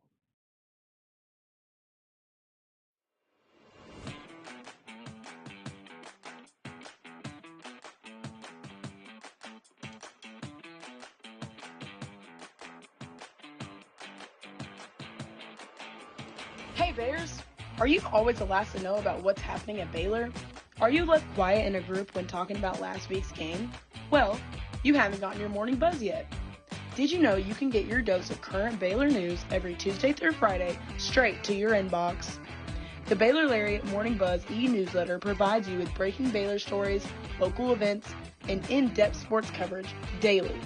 You can be in the know on all things Baylor. If you aren't already buzzing, go to BaylorLariat.com. That's BaylorLariat.com and click the subscribe now to get your morning buzz from the Baylor Lariat. News for the students, by the students. We'll see you in your inbox.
Back from the Baylor Ballpark, where it's the top of the fifth, and Gonzaga, already with 4 runs scored in this inning, leads 5-3 over Baylor.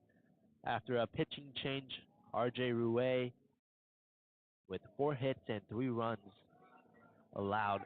New pitcher for Baylor is Will Glatch, the senior right-handed pitcher out of Frisco, Texas, transferred from McLennan College. He'll face Josh Hankins.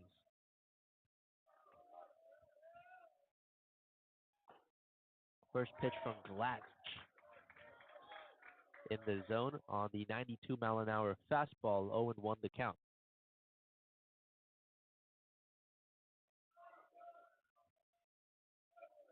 Runner on second is Mikey Bell, and this one a softly hit ground ball up the middle. Picking it up is Little, and an underhand scoop to Brzezowski at first, 1 down in the top of the 5th.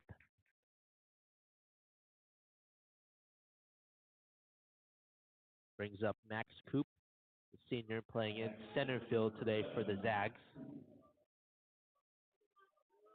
Mikey Bell advances to third. Coop today, a ground out. First pitch from Glatch misses low. Coop reached first on his first at-bat and a ground out in his second at-bat.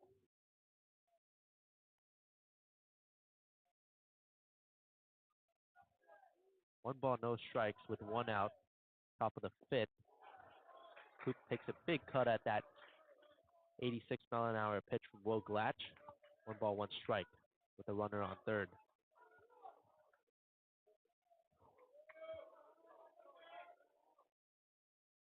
The 1-1, swing and a miss. 87-mile-an-hour pitch from Will Glatch. 1 ball, 2 strikes faces Max Coop.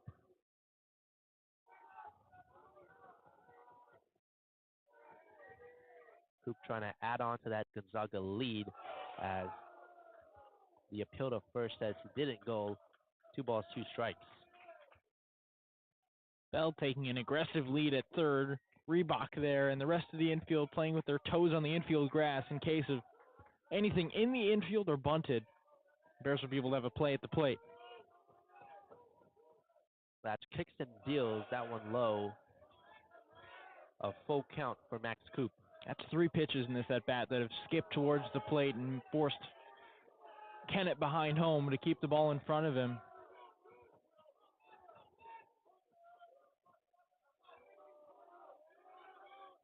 (3-2) from Glatch. A swing and a miss from Coop.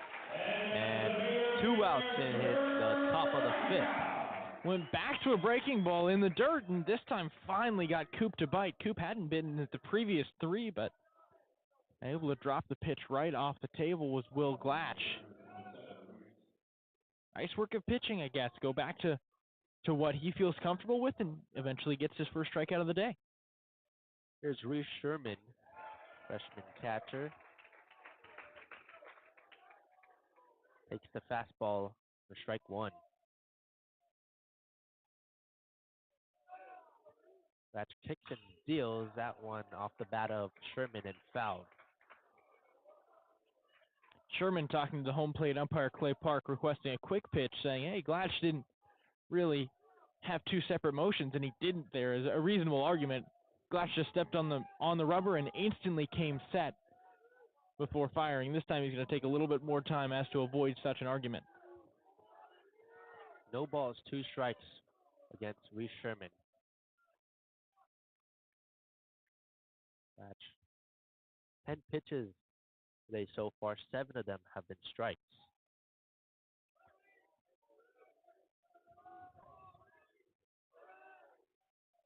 That steals that one in the dirt. 1 ball, 2 strikes, 2 outs, top of the 5th with a runner on third.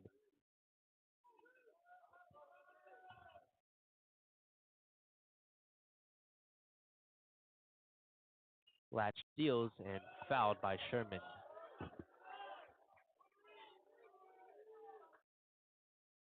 Mikey Bell on third.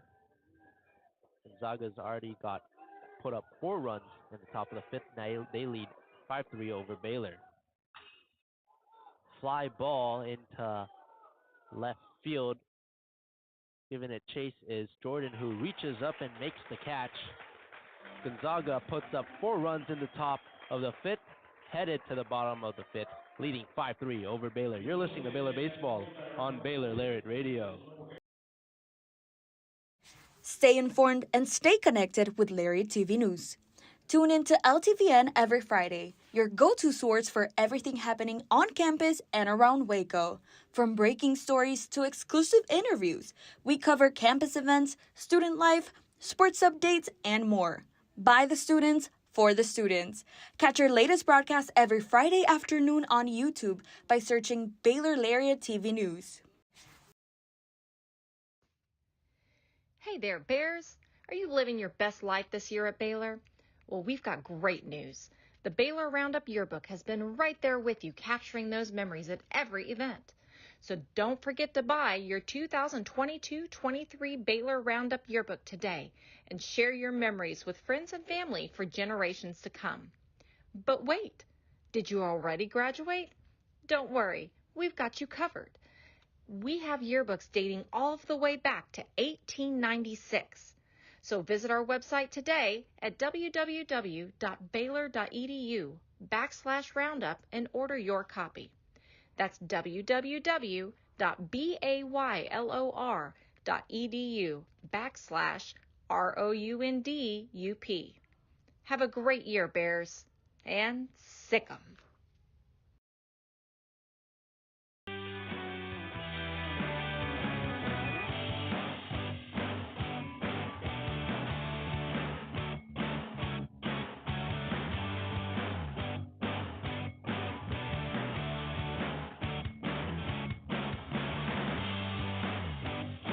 Bottom of the 5th inning here at Baylor Ballpark. Bears looking to get back into the game after a forced stop. Plopped on the board by the Bulldogs in the top half of the frame. Foster Nicholas, Aidan Pham bringing you the action on Baylor Lariat Radio from Baylor Ballpark. Bears will have 2, 3, and 4 up in the inning as they look to attack Justin Feld. His first pitch to Enzo Apodaca of the inning. A called strike one at 90 miles an hour on the inside part of home plate. Feld reaching the 75 pitch mark here as he raises his knee, fires home, and Apodaca swings, sends one to deep right field, ranging over to his right to stem, and he will make the play a couple steps shy of the warning track for the first out of the inning. That's the 3rd time Apodaca's been set down today. He's got a 5-game streak alive where he had a hit and a run batted in. Aidan Pham to the left of me getting shaky in his shoes as he had pulled that stat out, thinking Apodaca was primed for a breakout today. Instead, it's been all Feld as the first pitch to Wesley Jordan, hammered down the third base line, but foul for strike one. Jordan 0 for 1 with a walk and a strikeout. Yeah, and if you're Wesley Jordan, you got to get something going here after 4 runs scored in the top of the 5th. Bears really need something. from the windup pitch, fouled straight back into the netting, and a quick 0-2 count on Wesley Jordan. 10 hits, 8 runs batted in, .417 average for Baylor's 3-hitting slugger. Only 1 hit on the weekend after exiting the Youngstown State Series, hitting .700. Bounces this one up the middle, off the glove of the second baseman. Shoop fires to first, not in time, as Wesley Jordan finds himself an infield single. Hard hit ball straight up the middle. Gonzaga shifted to the left side of the infield. Shoop playing behind the second base bag, went down to a knee. Ball bounces off the inside part of the glove, and Wesley Jordan does the rest, beating it out, earning the first base hit for the Bears this inning. Yeah, look, Shoop did a good job getting in front of it. Looks like he just bobbled it, but regardless, great job by Wesley Jordan getting on base to start the Bears off here. Hunter Simmons digs in from the right side, all the way back in the box against the flamethrower Feld. First pitch, hammers off the left shoulder of Hunter Simmons. He'll take a free pass. And just like that, the Bears are threatening. 2 on, 1 down. And Gavin Brzezowski stepping up to home. In case you missed it, top half of the 5th inning, Gonzaga responded with 4 runs after the Bears plopped 3 on the board in the bottom of the 4th. We stand with a 5-3 lead for Gonzaga here on series finale Sunday at Baylor Ballpark. Bears winning games 1 and 2, looking for their second weekend sweep of the season. Brzezowski digs in from the left side. 0 for 2 today. Runners held on, pitch thrown home. This one strikes the inside corner, 0-1. Feldman dealing lower 90s, upper 80s, that one at 89. So velocity still working out for the righty. This will be the 80th pitch of his outing as he comes set at the chest, working from the stretch. Checks Jordan at second. 0-1 pitch on the way. Taken high and outside for strike 2. Much to the chagrin of the Baylor faithful, they thought that one was high and away. Brzezowski did as well as he's behind 0-2.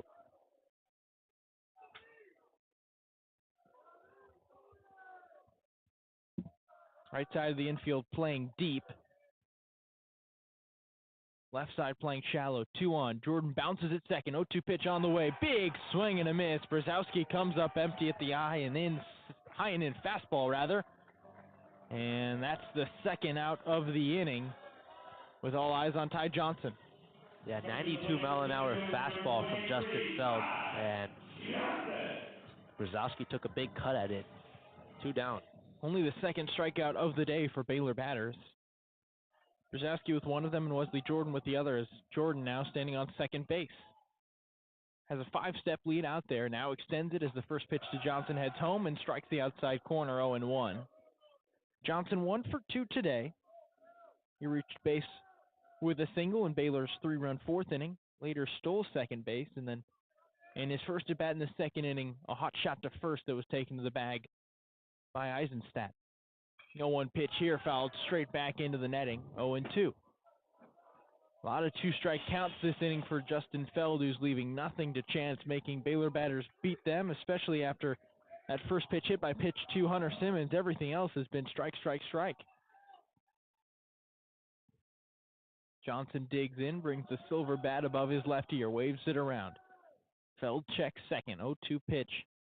Slated on the way. Line drive, deep left field. This one bangs up against what would have been the light post and finds its way foul. Count sticks at 0-2.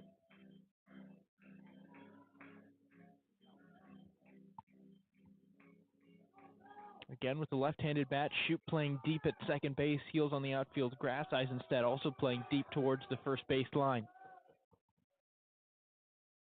Quick pick to second, no one covering the bag. It flies into center field. Jordan's going to try for third. Simmons digs in for second.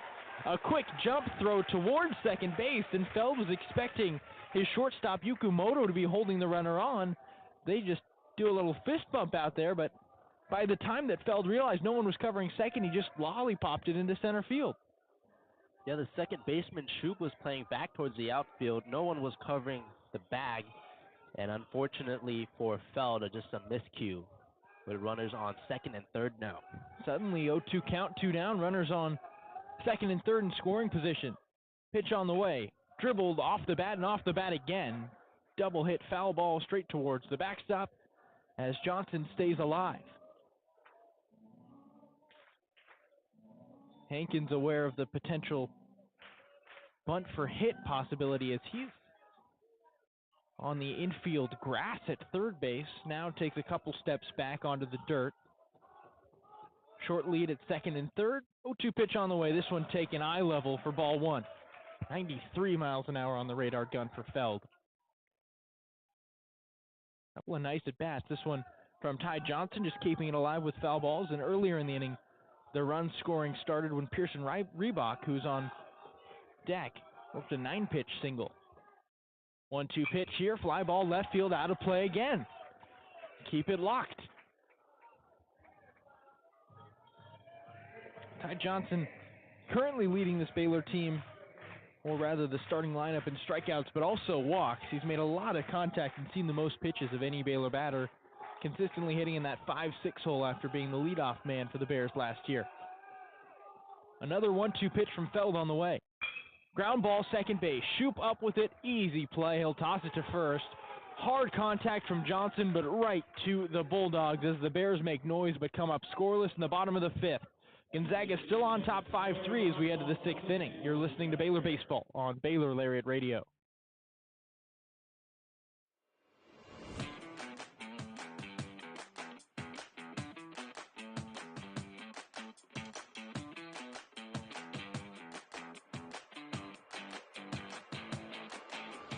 Hey Bears, are you always the last to know about what's happening at Baylor?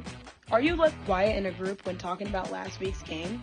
Well, you haven't gotten your morning buzz yet.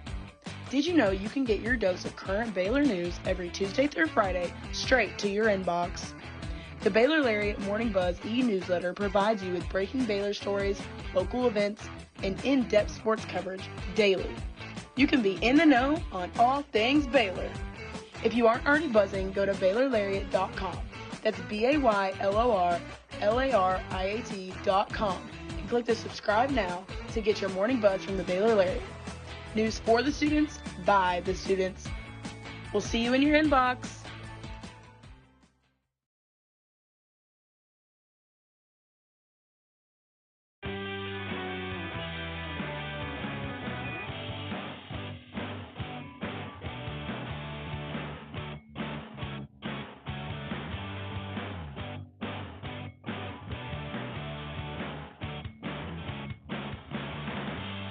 Glatch heads back to the bump for the Bears after shutting down a Gonzaga rally in the top of the fifth inning. We're in the top of the sixth. The Bears currently trailing 5-3. Gonzaga 5 runs on 6 hits with 1 error.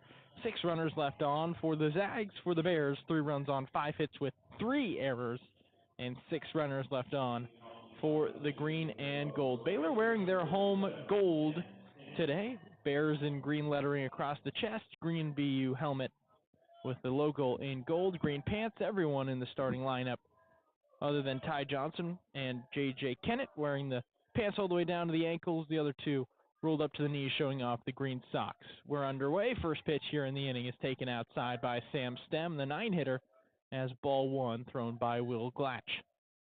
Stem 0 for 1 today. He walked and then grounded out to shortstop the inning after. First pitch he sees, flies this one rather second, down the left field line, foul, evens the count up at 1-1. Bears playing a shift towards first baseline with the left-handed batting Stem at the plate. Reebok almost at the shortstop position at third.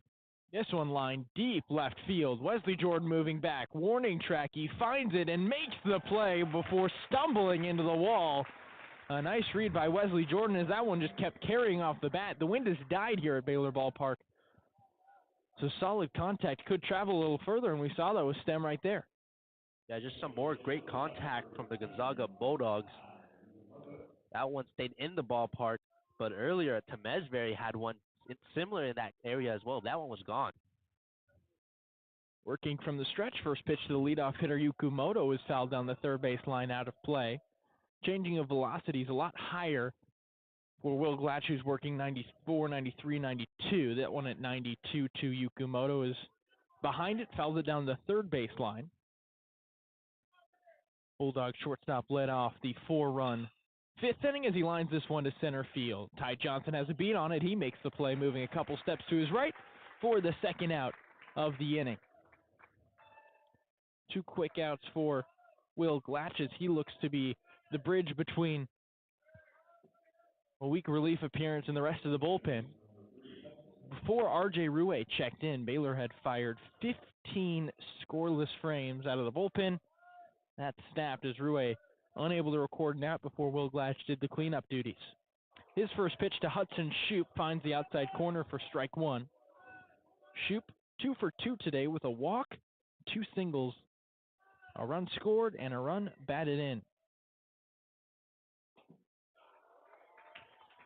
0-1 pitch finds the inside corner. We've got no 2 count on Hudson Shoup. Seen this before as his 2-strike hitting has been lethal today. Glatch sets at the belt. Time called at the plate by Shoup as Glatch lifted his knee before bailing off the mound, and Shoup running out of the left-handed batter's box. Coach in that Gonzaga dugout yelling for a balk, but Shoup bailing out of the batter's box because he called time first. So we've got no 2 count with 2 down. Pitch on the way. Line drive, third base line, pushing foul. And Will Glatch with another chance to earn his 3rd strikeout of the season. This one would be huge for Will Glatch as Shoup's been an on-base machine for the Zags this series. 6 hits and 3 walks for the lefty. Pitch on the way, dribbled foul. Keeping the count locked at 2-2, or rather 0-2. 2 for 2 day for Hudson Shoup. 11 hits on the season. Hitting .524. Glatch, however, yet to allow a base hit this season. 3 1/3 hitless innings worked to open his 2025 campaign. Glatch checks the pitch comm next to the black glove on the left wrist. Stares at Kennett behind home now. Puts his right foot wearing his white cleats onto the rubber. Time called, pitch clock, or rather pitch comm not working for J.J. Kennett. Now they'll send signals directly from the dugout. He's got the pitch and now stares home. Set at the belt is Will Glatch. 0-2 pitch on the way. Fouled right into the glove of J.J. Kennett. And the Bears get a much-needed 1-2-3. Top of the 6th inning as the Bats look to pick up the Baylor pitching staff. We get to the bottom of the 6th. Zags up 5-3. This is Baylor Baseball on Baylor Lariat Radio. Stay informed and stay connected with Lariat TV News. Tune in to LTVN every Friday, your go-to source for everything happening on campus and around Waco. From breaking stories to exclusive interviews, we cover campus events, student life, sports updates, and more. By the students, for the students. Catch our latest broadcast every Friday afternoon on YouTube by searching Baylor Lariat TV News. Hey there, Bears. Are you living your best life this year at Baylor? Well, we've got great news. The Baylor Roundup Yearbook has been right there with you, capturing those memories at every event. So don't forget to buy your 2022-23 Baylor Roundup Yearbook today and share your memories with friends and family for generations to come. But wait, did you already graduate? Don't worry, we've got you covered. We have yearbooks dating all the way back to 1896. So visit our website today at www.baylor.edu/roundup and order your copy. That's www.baylor.edu/ROUNDUP. Have a great year, Bears, and sick 'em.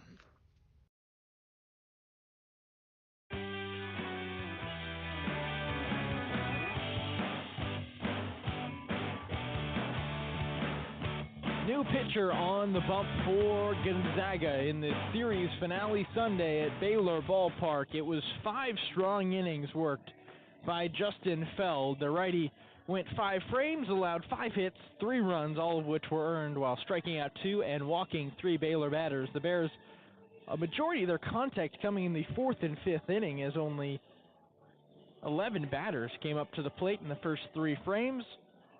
So after the hard contact, And a couple of lefties due up in the lineup here with 7-8-9 for the Bears. Gonzaga opting for the left-handed arm, Ryan Hernandez. Hernandez fired an inning against the Bears earlier in the series. And now faces Pearson Reebok, who will stick in the game after a single in his last at-bat. First pitch, a breaking ball in the inside corner for strike one. Reebok 1 for 2, a fly out to left field, and then a 2-run single. Watches another breaking ball, almost leaned into it, but this one misses inside, 1-1.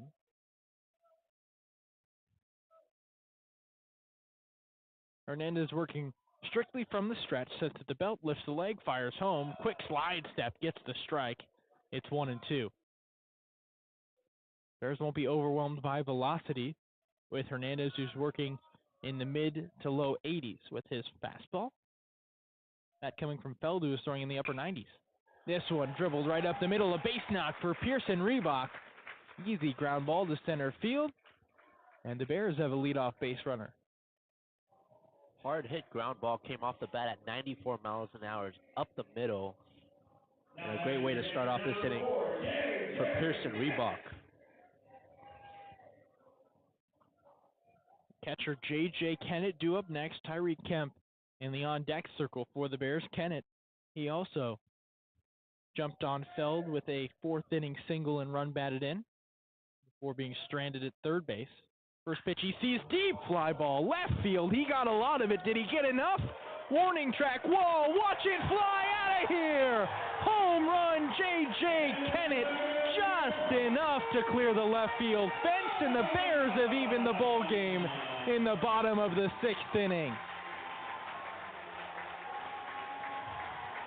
Foster 101 miles an hour off the bat.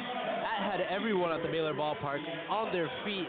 And what a shot from J.J. Kennett to get the Bears right back in this one. Well, he certainly had the velocity for a no-doubter, but he hit it straight up in the air at an angle that would have been, you know, with the wind that we've seen at Baylor Ballpark, wouldn't have been shocking if it died on the warning track, but just enough pop to clear the 375 marker in left center field. And the Bears tying this one up at 5-5. Tyreek Kemp digs in. He sees a first pitch ball. Quick to adjust is Ryan Hernandez after the two-run homer. Kemp single center field. A nice little bloop shot in front of Coop.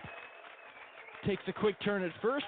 Claps his hands together and flexes as the Bears have 3 straight base knocks and a couple runs scored to open up this sixth inning. Yeah, similar to that fourth inning, Bears get started, and here comes the top of the lineup for Ryan Hernandez. And out of the dugout for a mound visit, may even be a pitching change for the Bulldogs. They want to talk things over. No motion to the bullpen yet. Now we get it. Only 3 batters faced for Ryan Hernandez, and the lefty allows 2 singles and a 2-run moonshot from J.J. Kennett. We will move to break as we introduce the new pitcher right after this. Tied up at 5 here at Baylor Ballpark. You're listening to Baylor Baseball on Baylor Lariat Radio. Hey Bears! Are you a freshman or senior? Freshman and senior portraits are now being scheduled. Watch your Baylor email for more information on how to reserve your sitting.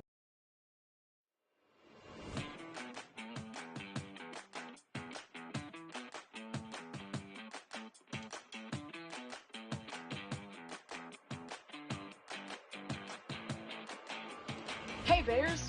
Are you always the last to know about what's happening at Baylor? Are you left quiet in a group when talking about last week's game? Well, you haven't gotten your morning buzz yet. Did you know you can get your dose of current Baylor news every Tuesday through Friday straight to your inbox? The Baylor Lariat Morning Buzz e-newsletter provides you with breaking Baylor stories, local events, and in-depth sports coverage daily. You can be in the know on all things Baylor. If you aren't already buzzing, go to BaylorLariat.com. That's BaylorLariat.com and click the subscribe now to get your morning buzz from the Baylor Lariat. News for the students, by the students. We'll see you in your inbox.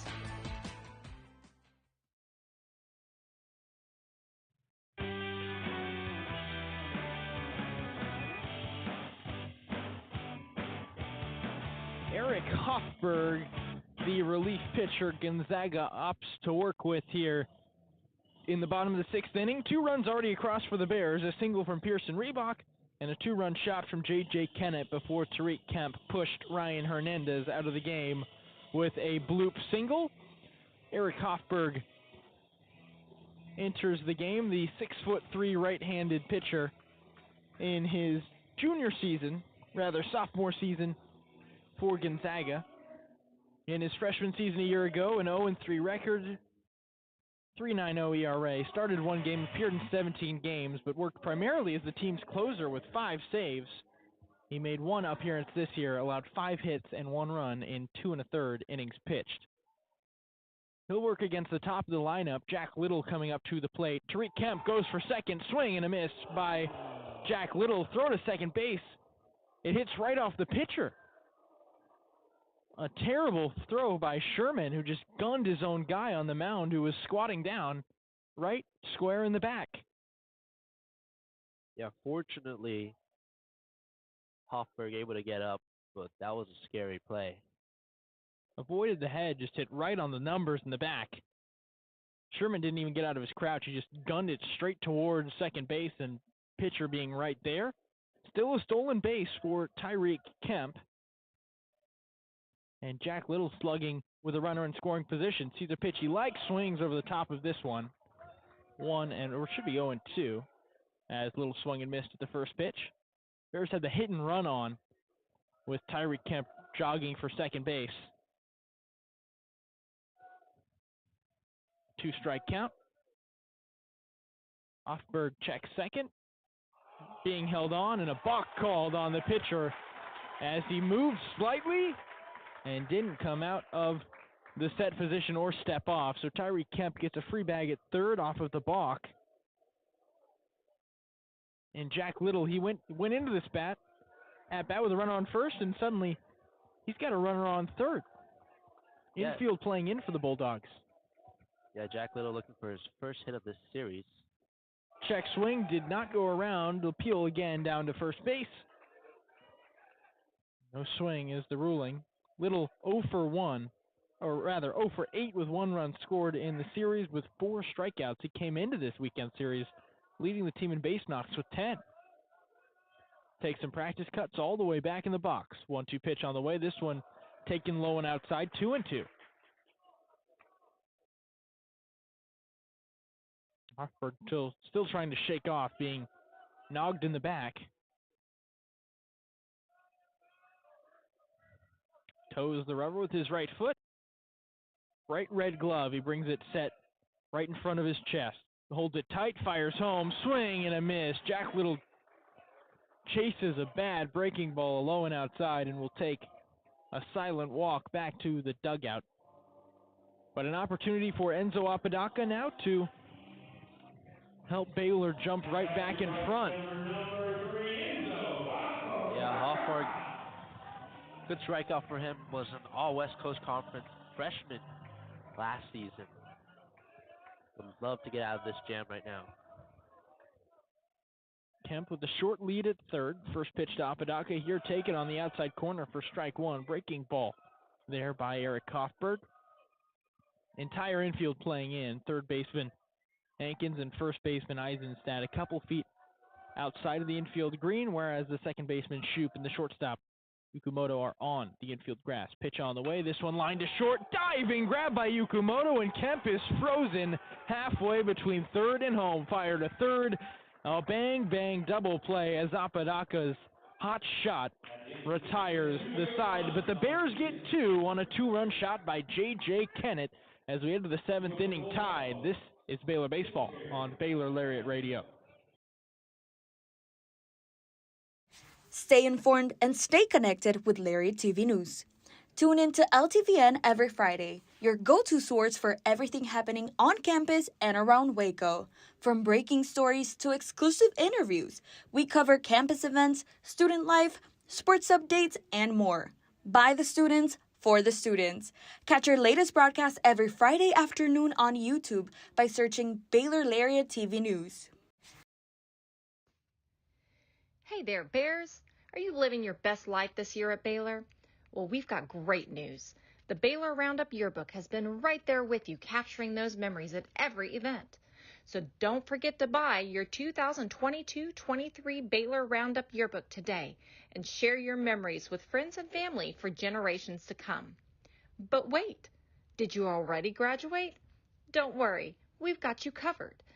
We have yearbooks dating all the way back to 1896. So visit our website today at www.baylor.edu/roundup and order your copy.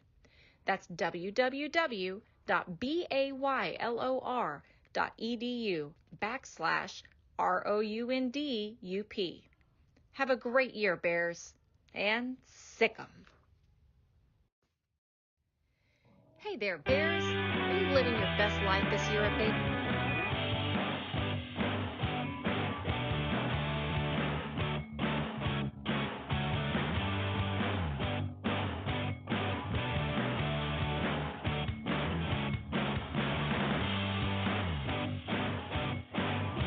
Top of the seventh inning here at Baylor Ballpark. Bears and Bulldogs evened at 7, or rather evened at 5 here in the top of the seventh inning. Will Glatch returns to the mound for his third inning of work. 2 scoreless frames worked by Glatch, getting out of a jam in the fourth. His first pitch to Vincent Temesbury is swung on and missed for strike number 1.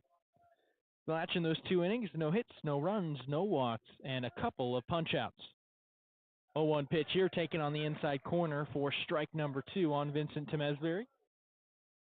Big left fielder put fear in the Bears with a 3-run home run in the 5th inning. Before that, a couple of strikeouts. The 143 hitter on the year lines this one to third. That's fair down the line. It will roll all the way to the wall before Wesley Jordan picks it up, fires towards second. No play there as Temesbury is in standing with an inning, a leadoff double, rather, to open the top of the 7th inning. That being the first hit allowed by Will Glatch in his 3 2/3 innings of work so far this season. Again, Bears went with Cole Stasio to start on this series finale Sunday. He went 4+, allowing 2 hits, 2 runs, 3 walks, and tying a career high with 4 strikeouts before R.J. Ruwe came into the game after a Stasio walk in the 5th inning. Allowed 4 hits and 3 runs to come home before Will Glatch got the Bears out of that inning, and now Glatch already a runner in scoring position before he fires a ball over the head of Eisenstadt. 1-0. Looking to buckle down, Bears shifted to the right side of the infield. Tariq Kemp holding on to Temesbury at second base. Glatch checks that way, now fires the 1-0 home. This one strikes the inside corner at 91 miles an hour, evening the count up at 1-1. Reebok at third. Playing even with the bag, about 10 feet to the right. 1-1 pitch drops below the zone, skids the dirt. It's 2-1 at the plate. Tommy Eisenstadt, 5 for 22 on the year. That's a .227 average for the left-handed slugger. Still trying to find his footing, but did single and later score in that 5th inning. He one-hops this one to Kemp. He'll see the runner back to second base before firing a dart, scooped up at first by Gavin Brzezowski as the first out of this top of the 2nd inning, or rather 7th inning. Can't do it much better than Tariq Kemp did just right there at shortstop. Stared it down, skipped it into the glove, and because he was holding the runner on at second, that being Vincent Temesbury, just able to stare him back, make sure there's no advance, no runner at third before setting the feet and firing to first as he did, which makes 1 out for Mikey Bell. He swings first pitch, dribbles this one down the third baseline, foul into the Baylor dugout. Puts Glatch ahead in the at-bat 0-1.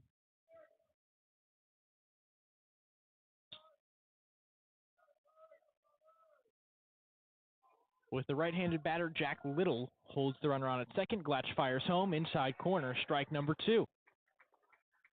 Mikey Bell also 1 for 3 today. He knocked in a run with a double in the 5th inning. Before that, a strikeout and a lineout to Enzo Apodaca in right field.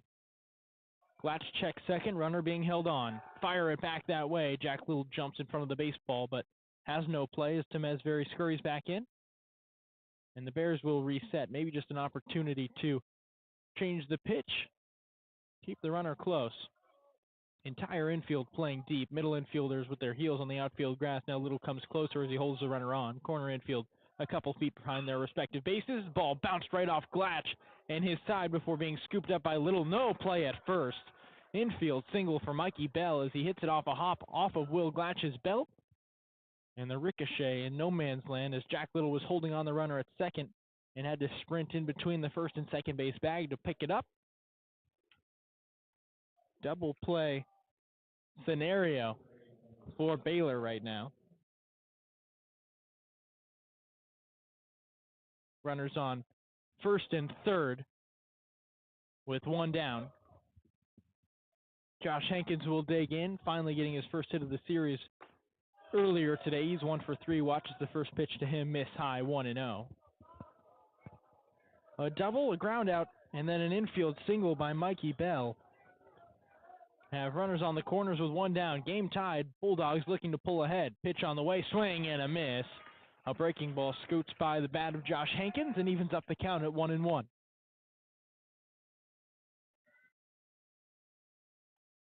Glatch looking to work quickly. He'll check on the runner at first, ignore the runner on third. Now check that way, set at the belt with the black glove, fires home, bunted right back towards the mound. Runner goes home, scoop it with the glove and tag! Oh, what a play by Will Glatch! The Bears get the runner at home as the pitcher hurries off the mound, scoops it with his glove, a perfect toss at that to slam the tag down at home plate. Initially called an out as Kennett was in the right position, but it looks like Gonzaga is going to ask for a replay review, and they will. That was textbook by Will Glatch trying to get the runner at home. Yeah, as it stands right now, you described it perfectly. Will Glatch just charging, fielding the ball, and nice toss to Kennett, but good hustle from Will Glatch nonetheless. Well, Aidan, you were gone for a little bit out getting It's Sunday. And Baylor Baseball with a brand new promo of Sunday Sundays. We've got our ice cream sundaes up in the booth, a mini Baylor helmet, some sprinkles in here, vanilla ice cream. But the first time Baylor's done a promo like this, and we're getting to enjoy ice cream here on finally a sunny Sunday. Yeah.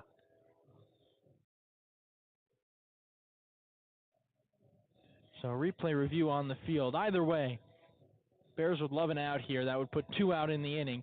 Keep the ball game knotted up at 5. But not out of the woods just yet as there are runners on first and second, no matter the result of the call. And Reese Sherman, guy who's hitting .263 on the year, would be due up next. Or rather, Max Coop due up next. Sherman in the hole, or rather on deck right after him. Coop 0 for 3 today, 0 for 13 on the season with 5 strikeouts.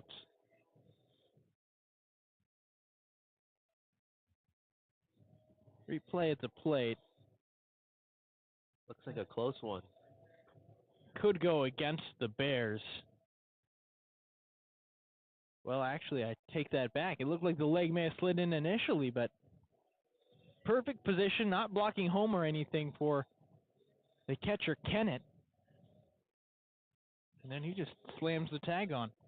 Man, what a job by Will Glatch diving as he made that throw home.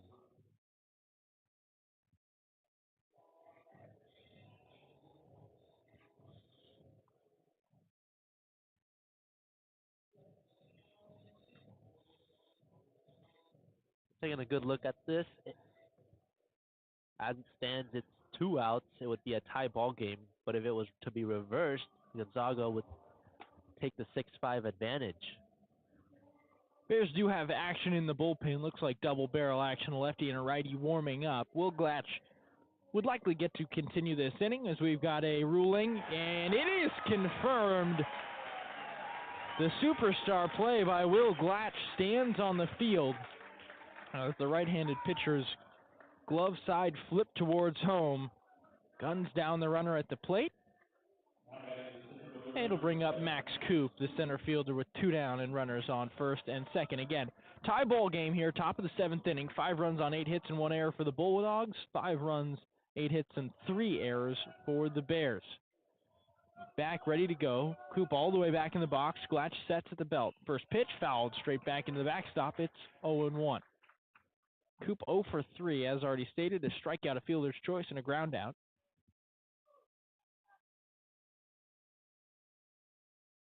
Glatch toes the rubber. Huge lead at first base for Hankins. Short lead at second for Bell. Fires home. This one taken high and in for ball one.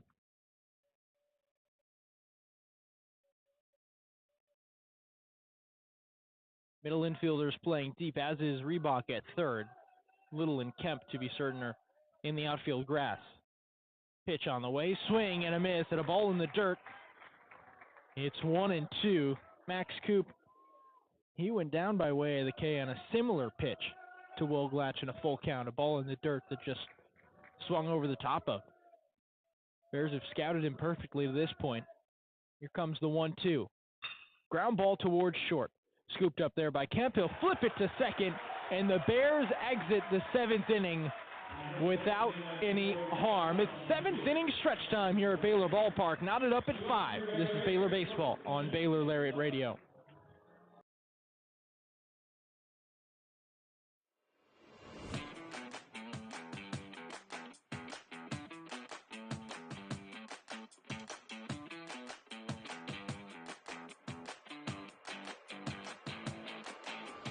Hey Bears, are you always the last to know about what's happening at Baylor? Are you left quiet in a group when talking about last week's game? Well, you haven't gotten your morning buzz yet. Did you know you can get your dose of current Baylor news every Tuesday through Friday straight to your inbox? The Baylor Lariat Morning Buzz e-newsletter provides you with breaking Baylor stories, local events, and in-depth sports coverage daily. You can be in the know on all things Baylor. If you aren't already buzzing, go to BaylorLariat.com. That's BaylorLariat.com and click the subscribe now to get your morning buzz from the Baylor Lariat. News for the students, by the students.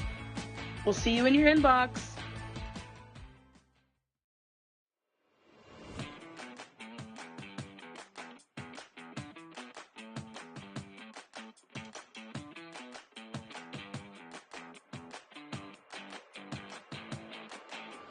Hey Bears, are you always the last to know about what's happening at Baylor? Are you left quiet in a group when talking about last week's game? Well, you haven't gotten your morning buzz yet. Did you know you can get your dose of current Baylor news every Tuesday through Friday straight to your inbox? The Baylor Lariat Morning Buzz e-newsletter provides you with breaking Baylor stories, local events, and in-depth sports.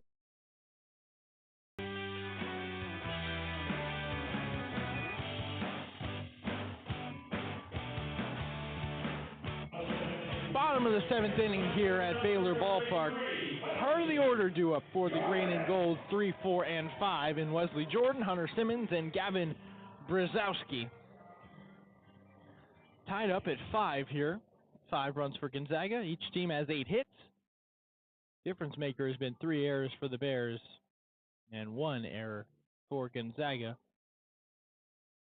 Looks like the Bulldogs considering intentionally walking Wesley Jordan. No, they'll decide to pitch. But a quick mound visit between Eric Hoffberg, who's out for his second inning of work, and the catcher, Reese Sherman.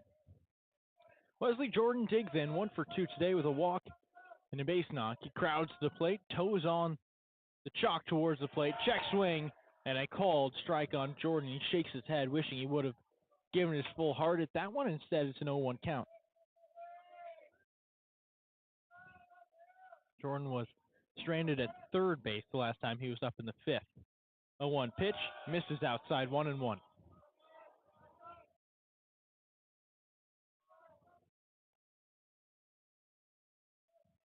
In Hoffberg's lone inning of work, he struck out a batter, but this only the second batter he's faced. Pitch on the way, fouled straight back. Count moves to 1-2. Enzo Apodaca's double play lineout to close the bottom of the 6th inning, allowing Hoffberg for this to be just his 11th pitch in an inning and a third. Pitch on the way, misses low. Ball 2-2. Wind picking up here at Baylor Ballpark. Flag in center field, all the way up and blowing from right field to left field. Pitch clock down to 10. 2-2 pitch on the way. Drops below the zone. It's 3-2. Well, we've seen both home runs hit by these teams, one each, over the left field fence. And makes sense considering the wind kind of pushing that direction and also giving a little lift to the baseball, something that doesn't happen a whole lot here on the Brazos. Pitch on the way. Swing fouled straight back. It's 3-2 still. A nice job by Wesley Jordan to stay alive. These Baylor batters not giving up too quickly. Just 3 strikeouts on the day for the guys wearing the green and gold. Some quality at-bats from both sides today as well. Payoff pitch again. Foul ball down the first base line. Love the battle at the plate. As Jordan will await the 8th pitch of the at-bat against Eric Hofberg.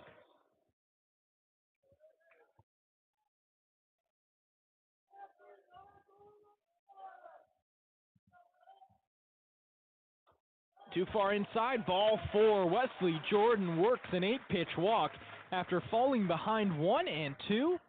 And the Bears with the leadoff base runner aboard for the second consecutive inning. Fastball misses inside, and Bears got themselves a runner. With Hunter Simmons coming up, looking to continue his stellar start to the season.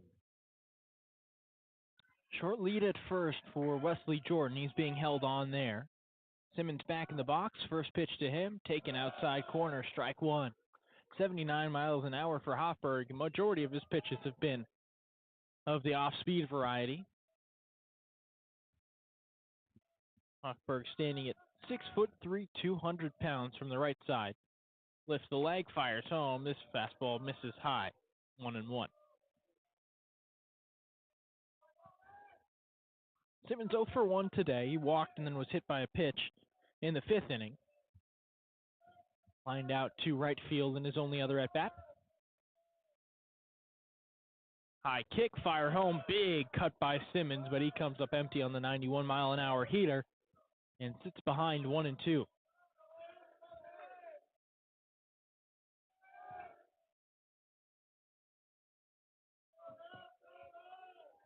Set at the chest is Hofberg. He'll quick pick towards first, but Jordan dives back in safely.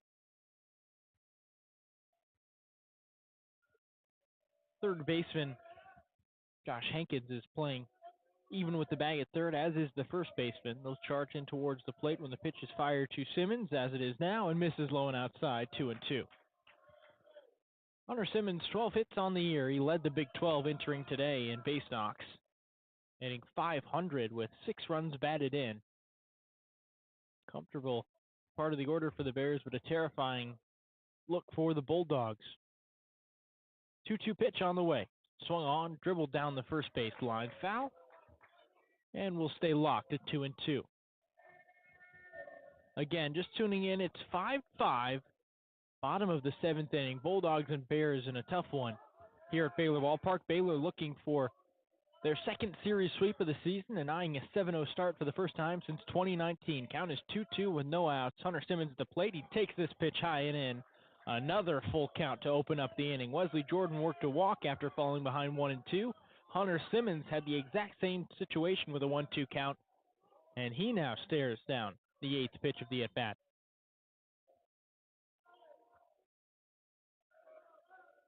Set at the belt, fires home. Jordan goes. Big swing and a miss. Fire to second. A strike him out, throw him out, as Jordan had no shot on a 3-2 count to steal second, and the hit and run not working out for the Bears. As the pitch was high, swung right through it, did Hunter Simmons, and suddenly a strong start to the inning sees the bases wiped and 2 outs on the board. Good throw by Sherman to nab Jordan at second, and like you said, the base runner just wiped. Gavin Brzezowski will look to keep the inning alive with 2 down. He's 0 for 3 today. Reached on a fielder's choice and later scored in the 4th inning. Pitch to him finds the outside corner, 0-1. Hofberg with a nice balance of breaking balls to fastballs, almost 2-1 in favor of Zoff's speed pitch. He comes set at the chest with a bright red glove, now kicks the leg, quick stride, and fires home for an 0-2 count. Couple of nice strikes on the outside part of the plate with the breaking ball has Brzezowski staring down the 3rd 2-strike count of the AB. 0-2 pitch on the way, taken high, ball 1. Brzezowski still looking to get going for the Bears. Came into the day with just 3 hits and 5 free passes. 1-2 pitch on the way to him. Check swing, swung on a miss, and a ball in the dirt. Sherman will fire to first to ensure the out, and he will get it there. And the Bears come up empty in the bottom side of the 7th. We head to the 8th, still knotted up at 5. You're listening to Baylor Baseball on Baylor Lariat Radio. Stay informed and stay connected with Lariat TV News. Tune in to LTVN every Friday, your go-to source for everything happening on campus and around Waco. From breaking stories to exclusive interviews, we cover campus events, student life, sports updates, and more. By the students, for the students. Catch our latest broadcast every Friday afternoon on YouTube by searching Baylor Lariat TV News.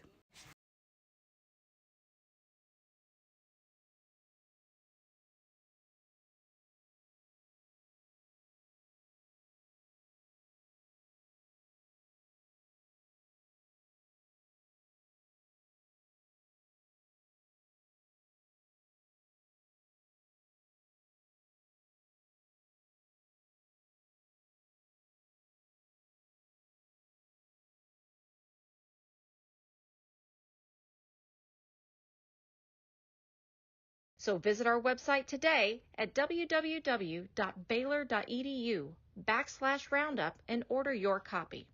That's www.baylor.edu/ROUNDUP.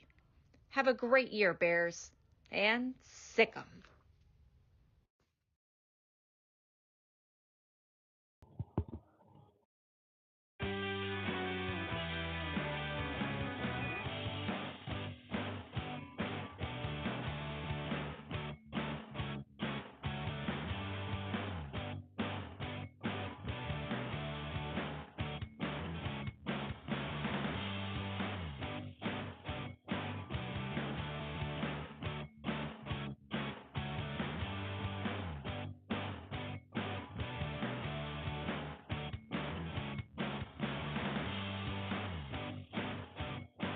Here in the top of the 8th inning at Baylor Ballpark, Bears and Bulldogs knotted up at 5. End of the day for Will Glatch. He went 3 innings, allowing no runs on 2 hits with a pair of strikeouts.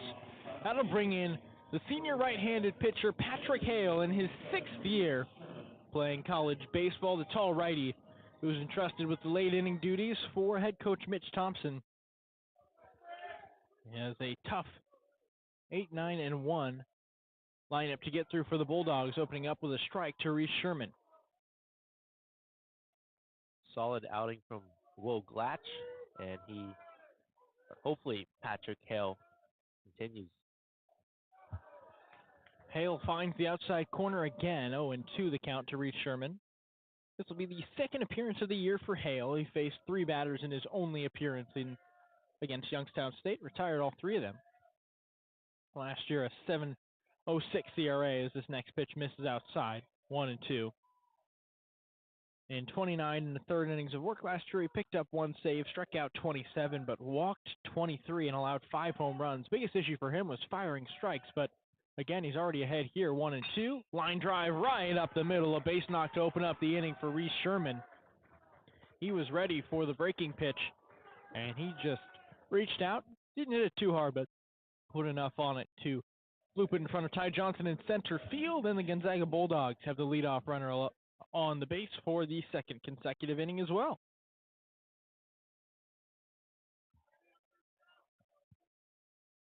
Pearson Reebok at 3rd is going to play in on the infield grass with Sam Stemb at the plate. Bunt opportunity for Gonzaga, looking to get the potential go-ahead run off first to home. He shows bunt. Reebok charges, little charges as well. He's going to bunt it down the first base line, but foul. Reebok charged, and with Gavin Brzezowski holding the runner on at first, it was Jack Little at the second base bag who was charging towards home as if to take the bunt from the right side. Sam Stem stares towards the dugout. Now the third base coach has his signs and steps right back into the batter's box. Reebok again playing on the infield green. Brzezowski holding the runner on. Middle infielders playing close. Bunt showed by Stem. 0-1 pitch. on the way. Slide step, swing, foul ball straight back towards the netting, and out of play 0-2. Bit of trickery there from Sam Stem with the fake bunt, check swing. Still falls behind 0-2, and now with 2 strikes in the count, not a great situation to bunt if you're Sam Stem and Gonzaga. Yeah, good job by Patrick Hale getting ahead on some of these batters. 6 pitches thrown, 5 of them strikes. Hale sets at the belt, stares in towards home, slide step to the plate, check swing. Did he go around? No, ball in the dirt. It'll be a 1-2 count after Stem shows some discipline. Bulldog right fielder, 3 for 18 on the year, 0 for 2 today with a walk, a fly out, and a ground out to Tyreek Kemp at shortstop. 3-step lead at first base for Reese Sherman, held on there by Brzezowski. Reebok playing close at third. 1-2 pitch, check swing. Did he go around? Nope, check down to third base, and again, a no swing. Able to check it up, and it's 2-2 at home.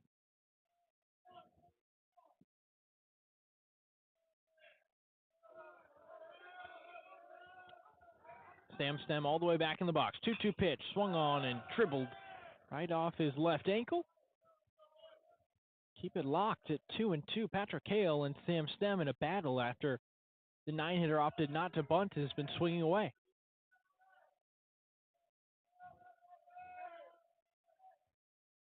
Hale leans over his left shoulder, checks the runner at first, being held on by Brzezowski, but focuses at the plate, fires home.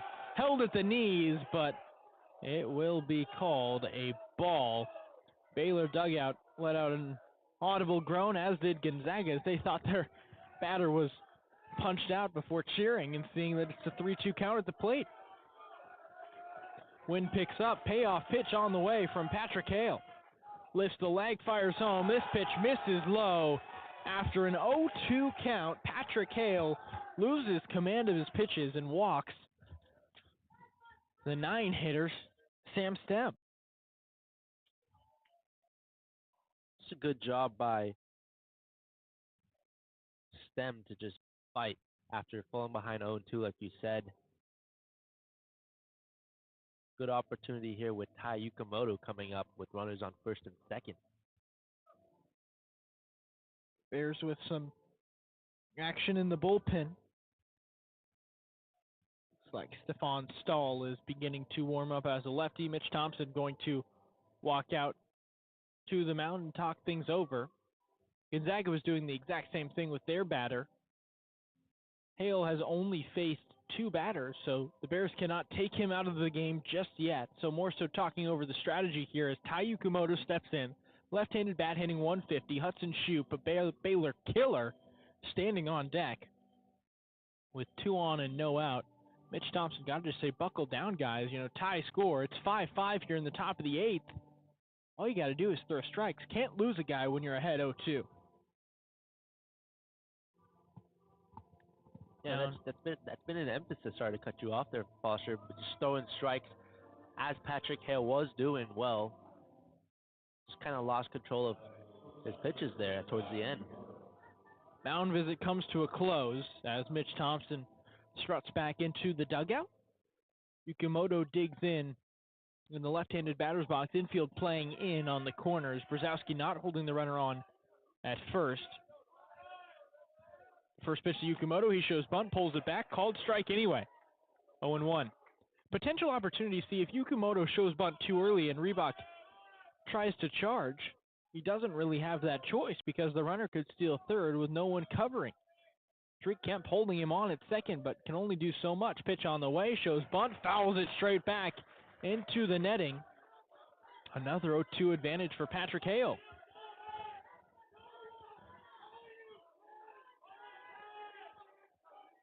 Some chanting coming from the Gonzaga dugout as they look to throw Patrick Hale off his rhythm. 0-2 the count. Pitch on the way. Taken low and in the dirt, 1-2. Patrick Hale looking for his punch-out pitch, and that pitch every time has been one that is not in the strike zone, and Gonzaga is not biting at his errant throws.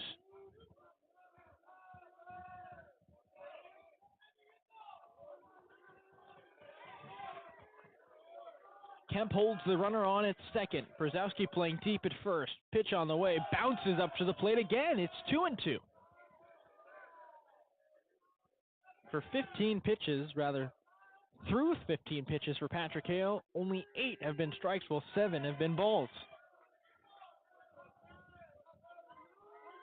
Sherman stands on second. Stem at first. 2-2 count. Nobody down here. Top of the 8th. Pitch on the way. Fly ball left field. This one trails foul. Will reset at 2-2 here. Knotted up in the 8th inning.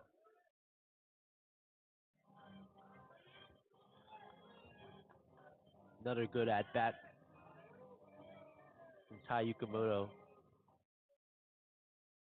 We really would like to see Patrick Hale be able to come through here. 2-2 pitch, swing, dribbled, foul. Yukimoto staying alive with baseball he barely touched.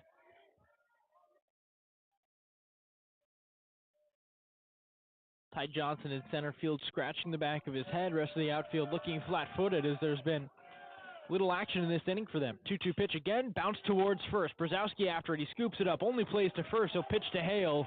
And they get the force out at first base, but that play working like a bunt as Yukimoto had tried earlier on as the runners advance to second and third with 1 down. Yeah, runners on second and third with Hudson Shoup coming up to the plate. Like you said earlier, has been on fire against the Baylor Bears. Tariq Kemp is waving his arms above his head and maybe signaling intentional walk, and Mitch Thompson comes out of the dugout and he says, I'm going to give a free pass to Hudson Shoup. Shoup nods his head. He will take a free base, the intentional walk. Loads the bases with 1 down for Vincent Temesbury, a guy who sent a moonshot 3-run homer over the left field fence in the 4th inning. With the bases loaded, corner infielders play in, middle infielders playing back in double play position. Pitch on the way, bounces up to the plate. Patrick Hale spiking just about everything that misses today as the count's 1-0. Temesbury also had that double in that last inning. All the way back in the box is number 15 for Gonzaga. And a 1-0 pitch skips up to the plate. It's 2-0. Gonzaga's dugout getting rowdy, as well as some scattered fans wearing blue here at Baylor Ballpark. 2-0 count for Patrick Hale. Absolute worst case scenario would be a home run, but I'd say a strong number 2 is walking a run in because you can control that. 2-0 pitch. This one finds the outside corner, painting the zone at that for Patrick Hale. It's 2-1.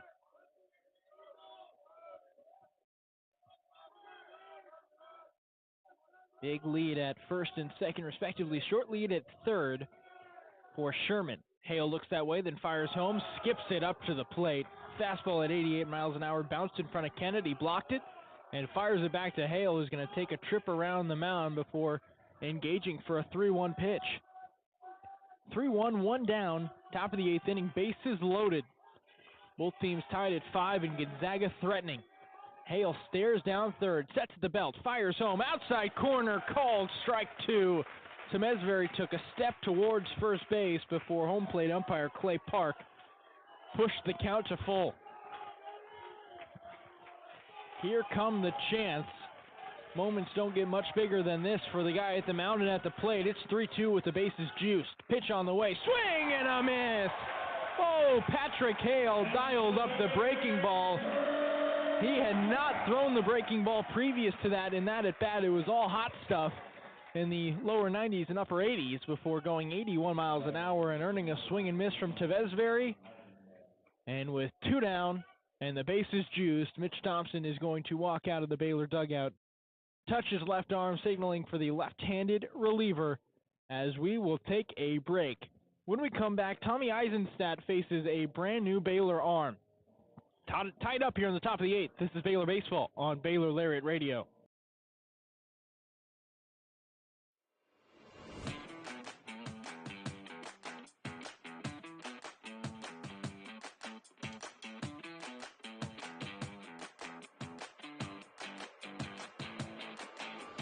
Hey Bears, Are you always the last to know about what's happening at Baylor?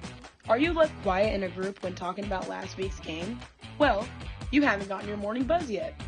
Did you know you can get your dose of current Baylor news every Tuesday through Friday straight to your inbox? The Baylor Lariat Morning Buzz e-newsletter provides you with breaking Baylor stories, local events, and in-depth sports coverage daily. You can be in the know on all things Baylor. If you aren't already buzzing, go to BaylorLariat.com.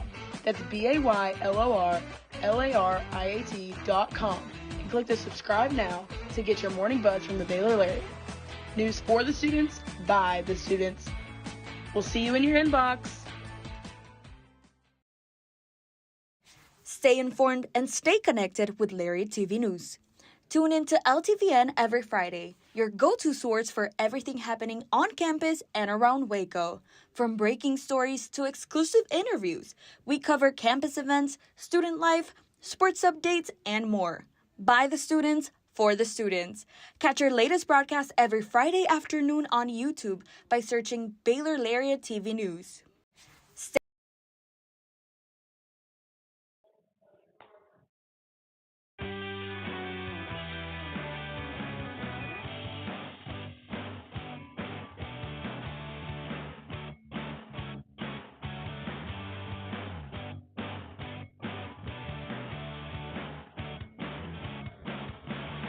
New man on the mound for Baylor is Caleb Bunch, the senior right-handed pitcher. Joins the ball game with the bases loaded and 2 outs. He inherits a tough situation as Patrick Hale allowed a hit and 2 walks to load the bases. No runs credited to him yet, but he is responsible for all 3 runners on as Tommy Eisenstadt, first baseman for the Bulldogs, digs in with a 1-for-4 day and a chance to blow this game wide open. It's 5-5 here, top of the 8th inning, 2 outs, bases loaded. Bunch is a guy with a 3.6 ERA, 1 save on the year. He allowed 9 hits in 5 innings of work, allowing 2 runs while striking out 3. Wind picking up, blowing towards left field. Short lead at each base. Bunch, tall righty, comes set and stares down Eisenstadt. First pitch to the lefty, way out in front of the breaking ball. 0-1 the count. Caleb Bunch making his second relief appearance this season. Bases loaded jam with Tommy Eisenstadt at the plate. Pitch on the way, high fly ball right field. Enzo Apodaca should have room, but this one's drifting towards deep part of the plate, or rather deep part of the track. And Ty Johnson calls him off and makes the play. We head to the bottom of the 8th inning, still tied at 5 as Caleb Bunch gets out of the jam. It's 5-5 here at Baylor Ballpark. You're listening to Baylor Baseball on Baylor Lariat Radio. Hey Bears! Are you a freshman or senior? Freshman and senior portraits are now being scheduled. Watch your Baylor email for more information on how to reserve your sitting.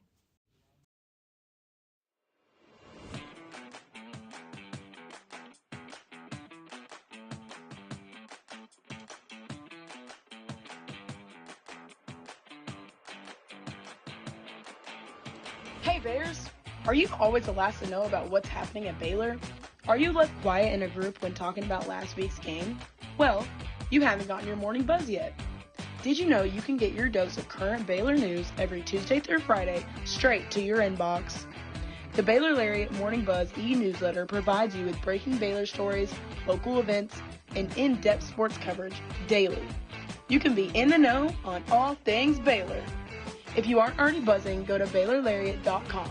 That's BaylorLariat.com and click the subscribe now to get your morning buzz from the Baylor Lariat. News for the students, by the students. We'll see you in your inbox.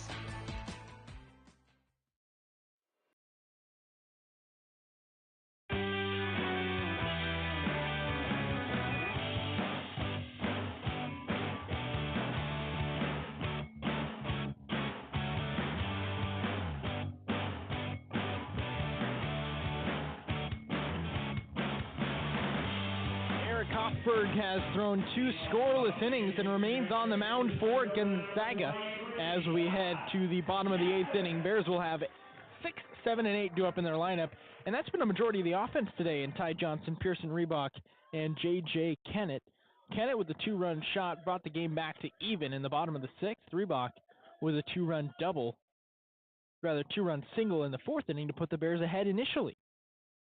First pitch from the righty to the lefty, Ty Johnson, is taken outside 1-0. 2 innings of work, no hits, 1 walk, 3 Ks for Eric Hofberg. He's had Baylor's number, but he hasn't faced the toughest part of the order so far today, and that's been this bottom half. 1-0 pitch misses inside to Ty Johnson. He takes a 2-0 count, and a strong advantage. Infield shifted towards the right. Middle infielders playing deep with their feet on the outfield grass. First baseman Eisenstadt towing the first base line. 2-0 pitch way outside into the right-handed batter's box at 3-0.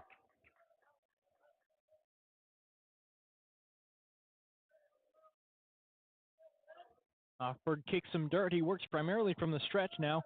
Comes set at the chest. Stares down Johnson at the plate. Fires home. Green light, but he'll take it all the way.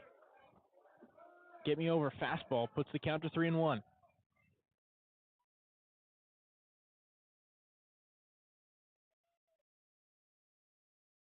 Johnson 1 for 3 today.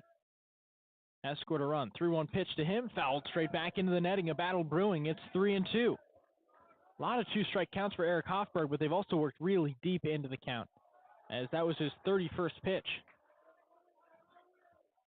Yeah, Hofberg, like you said, a lot of 2-strike counts, but even better fight from the Baylor Bears. Both dugouts chanting as we wait the payoff pitch. Fly ball straight back towards the backstop and out of play. A couple of old fans in the front row ready to make the catch before it bounced off the netting. Second payoff pitch due.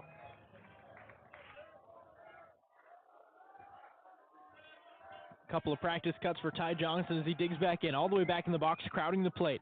Glove set up on the outside half, and it's way too far outside. Eric Hofberg missed his spot, and Ty Johnson takes his base. Leadoff runner on for the 3rd consecutive inning for the green and gold. Yeah, and with Pearson Reebok coming up to the plate, solid past 2 at-bats with no outs. This is a great opportunity for the freshman third baseman. Right-handed pitcher warming up in the Gonzaga bullpen. Johnson being held on at first. He's got a 3-step lead. Reebok digging in from the left side with a maroon bat above his left ear. Pickoff towards first, skips up to the glove, and in there safely is Ty Johnson after the check-in. Third baseman Hankins is playing on the infield grass as if Reebok were to bunt. Not a terrible idea, as the Bears just need 1 run to head into the 9th inning with a save opportunity. Knotted up at 5 here in the bottom of the 8th with nobody out. Pitch on the way, showing bunt is Reebok. He gets this one down the first base line. A beautiful bunt, avoids the tag, tags first, and called out. A flip to first base, and Mitch Thompson's going to come out of the dugout and ask for a review, it looks like. Not going to get one, though, as he looked towards his first base coach, Zach Dillon, and Dillon said, no, don't go for it. A well-executed bunt, though, by Pearson Reebok. Yeah, exactly. A well-executed bunt to move Johnson over the second, and Pearson Reebok showing off the speed there. Almost had it. J.J. Kennett due up now, 2 for 3 with a 2-run tater in the 6th inning. Checks the runner at second, does Hofberg, and now he fires home, finds the outside corner for strike 1. Kennett with a single, 3 runs batted in, and a home run, and then a ground out in his first at-bat. But he's been a strong backstop for the Bears in place of Cortland Castle. They're splitting everyday opportunities. 455 hitter, 0-1 pitch on the way. Grounded towards short. Scooped up there. Yukumoto checks second, looks the runner back, and Kennett is fired down by a step. High throw by Yukumoto, but tall first baseman Eisenstadt makes the play, pushing the inning to 2 down. After the 6-3 putout, it puts Tyreek Kemp up to the plate. 522 hitter for the Bears. He now stands with the 2nd largest batting average, and he will be intentionally walked. Nice day for Tyreek Kemp. He's got a stolen base, a couple of singles, and he was the last batter that was faced by a pitcher not named Eric Hoffberg. Hoffberg will have his second crack at Jack Little, and Little struck out. He was the first batter to face Hoffberg, and he's struggled this weekend, but having a great year so far, Aidan. Yeah, he has been having a great year, batting .323. No better time here for him to make his impact on the series. 2 on, 2 out. First pitch to Jack Little, taken inside and low, ball 1. Little 10 hits, 31 at-bats, led the team in those 10 hits coming into this weekend before a hitless campaign so far, rather in this series. 0 for 11 with a run scored. Pitch on the way, swing and a miss, way ahead of the breaking ball. Comes up empty, it's 1-1. Did walk in the third inning before being stranded at first base. Looking to keep the spark alive is the .323 hitting second baseman. Opportunity to put the Bears ahead here in the bottom of the 8th inning. It's 5-5 at Baylor Ballpark. 1-1 pitch, high and away, ball 2.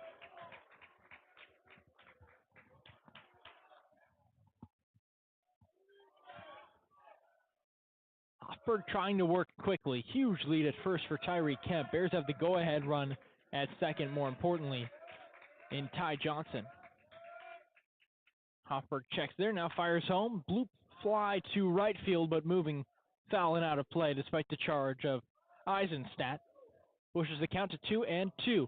A bingo, if you will, or rather Yahtzee, if you will, on the scoreboard with number 22, Jack Little, at the plate with a 2-2 count and 2 outs. Ty Johnson at second.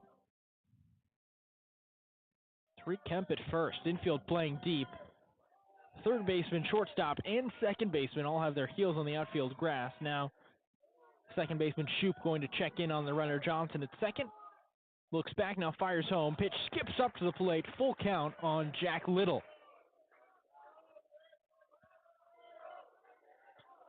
Little almost talking to his bat, just staring at the bat.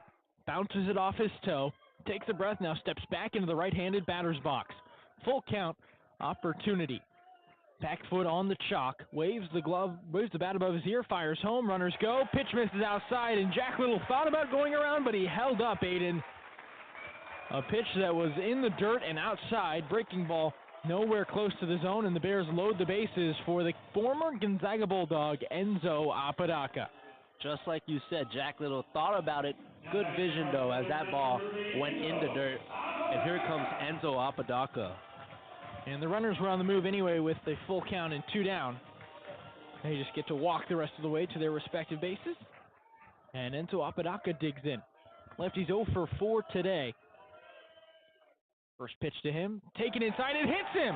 The Bears are going to score the go-ahead run!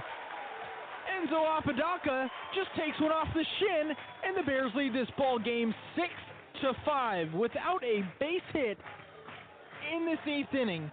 The green and gold are on top. Well, Foster, that's one way to do it. Gets an RBI out of it too, but has to deal with the pain, which I think is something that Apodaca is totally fine with. You could tell by the way he looked at the home plate umpire. He wanted to hit, but he'll take that go-ahead run any way it can happen. First pitch to Wesley Jordan. Called a strike despite his best effort to check his swing. Count is 0-1. Huge lead at first for Apodaca. Big lead at second for Little.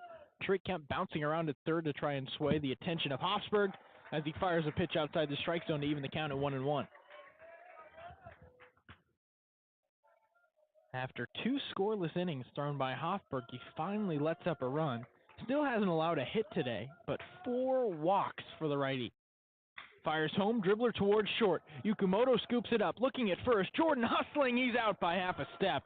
But the Bears get the go-ahead run here in the bottom of the 8th with the opportunity to close it down. Here comes Gabe Craig, the Bears closer, as we head to the 6th. Green and gold on top, 6-5. You're listening to Baylor Baseball on Baylor Lariat Radio. Stay informed and stay connected with Lariat TV News. Tune in to LTVN every Friday, your go-to source for everything happening on campus and around Waco. From breaking stories to exclusive interviews, we cover campus events, student life, sports updates, and more. By the students, for the students. Catch our latest broadcast every Friday afternoon on YouTube by searching Baylor Lariat TV News. Hey there, Bears. Are you living your best life this year at Baylor? Well, we've got great news. The Baylor Roundup Yearbook has been right there with you, capturing those memories at every event. So don't forget to buy your 2022-23 Baylor Roundup Yearbook today and share your memories with friends and family for generations to come. But wait, did you already graduate? Don't worry, we've got you covered. We have yearbooks dating all the way back to 1896. So visit our website today at www.baylor.edu/roundup and order your copy. That's www.baylor.edu/ROUNDUP. Have a great year, Bears, and sick 'em.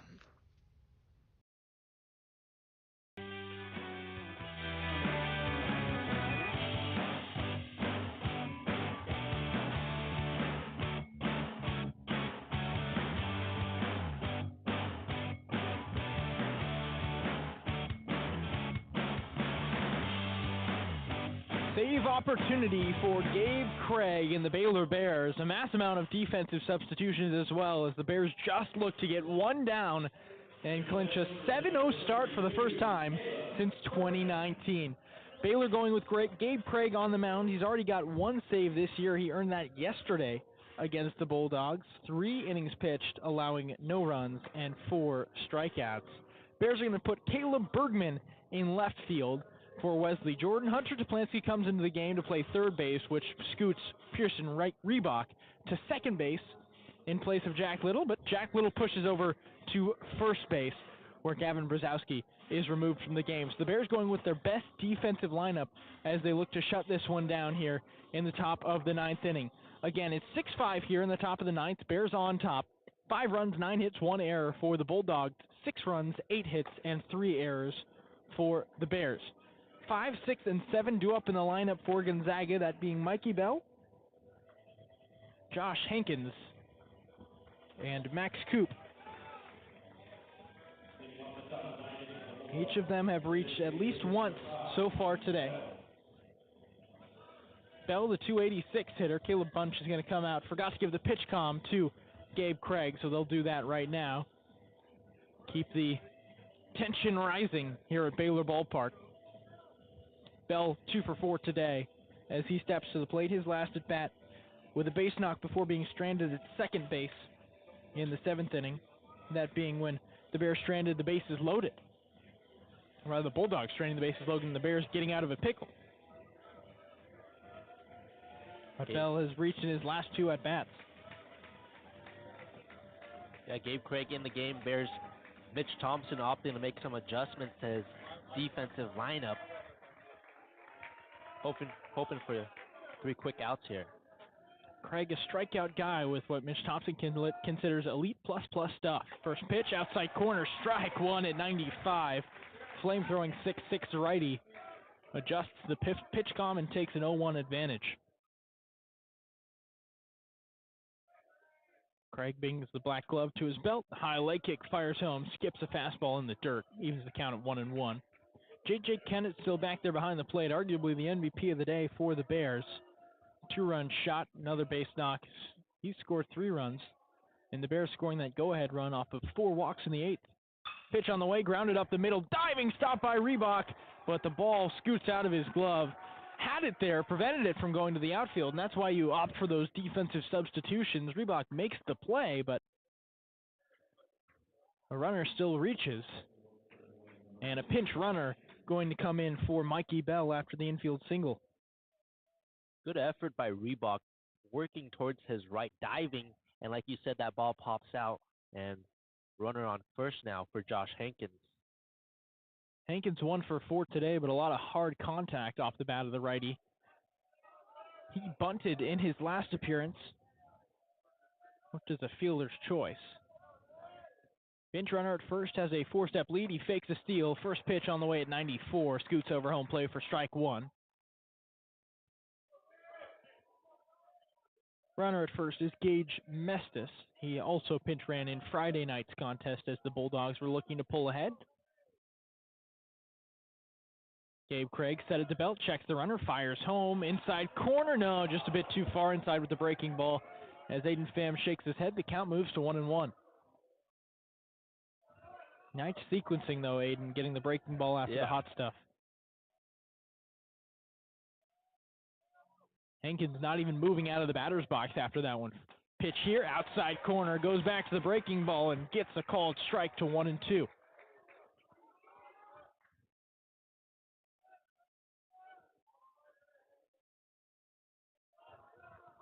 Craig checks the runner at first, now comes set quickly.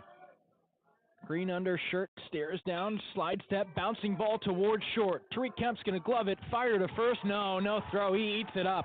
A softly hit ground ball towards shortstop in no man's land, and by the time Tariq Kemp, who was playing deep in the hole at shortstop in double play position, by the time he ranged over to go get it, it was far too late. First two runners are on for the Bulldogs here in the top of the ninth. Yeah, it was a softly hit ground ball towards the left side. Hunter Toplansky and Tyree Kemp kind of both hesitated towards it, and by the time Kemp had no play there.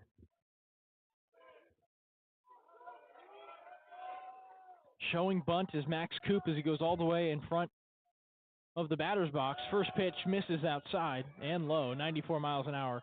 Gabe Craig pats his chest. Obviously, you want to keep the pitch count low if you at all can, and that's a situation where you need Gabe Craig to just fire a strike, get the bunt, let it happen, and then move on with the rest of the inning. 1-0 pitch, bunted towards third, scooped up there by Toplansky. He'll fire to first, get the out, but the runners do advance as the 93-mile-an-hour fastball, enough for Max Coop to use a sacrifice bunt to put the Bulldogs back in a threatening spot.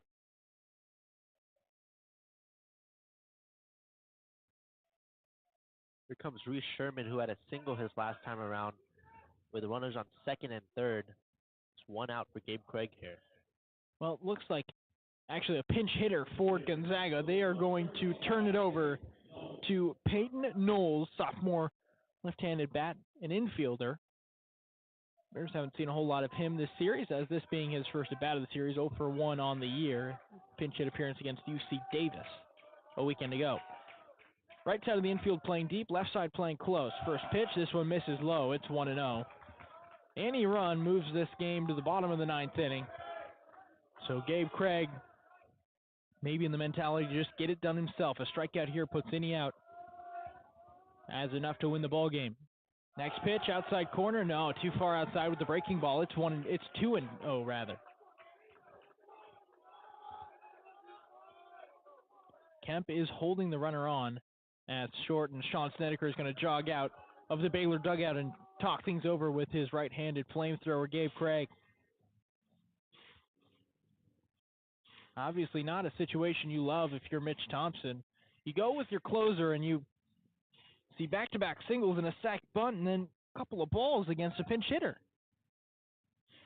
Yeah, Sean Snedeker probably visiting Gabe Craig, giving him a little confidence.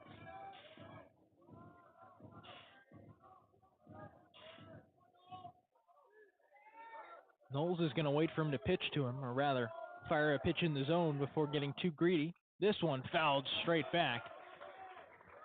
Craig went for the breaking ball, low in the zone near the knees. And enough to foul tip it straight back for Peyton Knowles. Gabe Craig brings a black glove to his belly, now fires home, ground ball towards first. That will score a run as Jack Little will take the baseball to the bag himself. 3 unassisted, and we're knotted up here at 6 in the top of the ninth inning.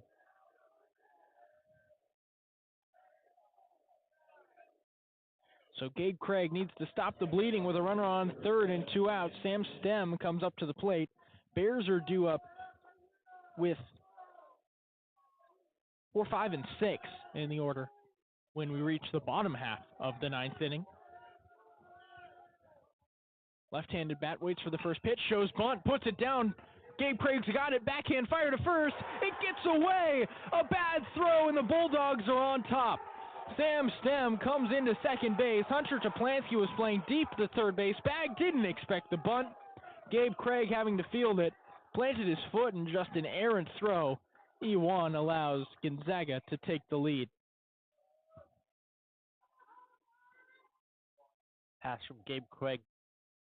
Throw from Gabe Craig over the first, went into the wall along the first base line.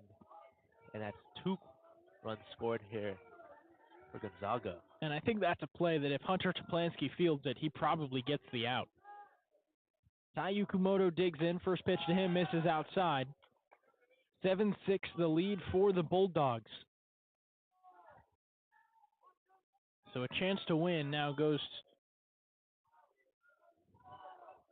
the bottom of the 9th inning for the Bears, trying to stop the bleeding after 2 runs already across. 1-0 pitch, misses low and outside, 2-0. Toplansky kicking some dirt at third. Infield is shifted with the left-handed bat at the plate.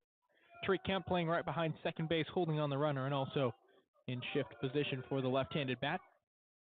Pitch on the way, fouled straight back. It's 2-1. Dangerous second baseman Hudson Shoup on deck. Yukumoto today 0 for 4 with a walk and a run scored.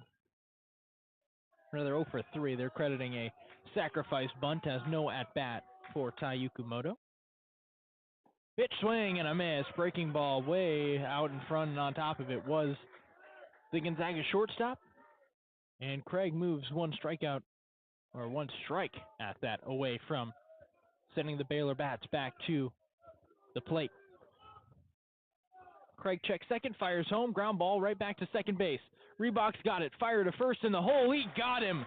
Nice defensive effort by Pearson Reebok.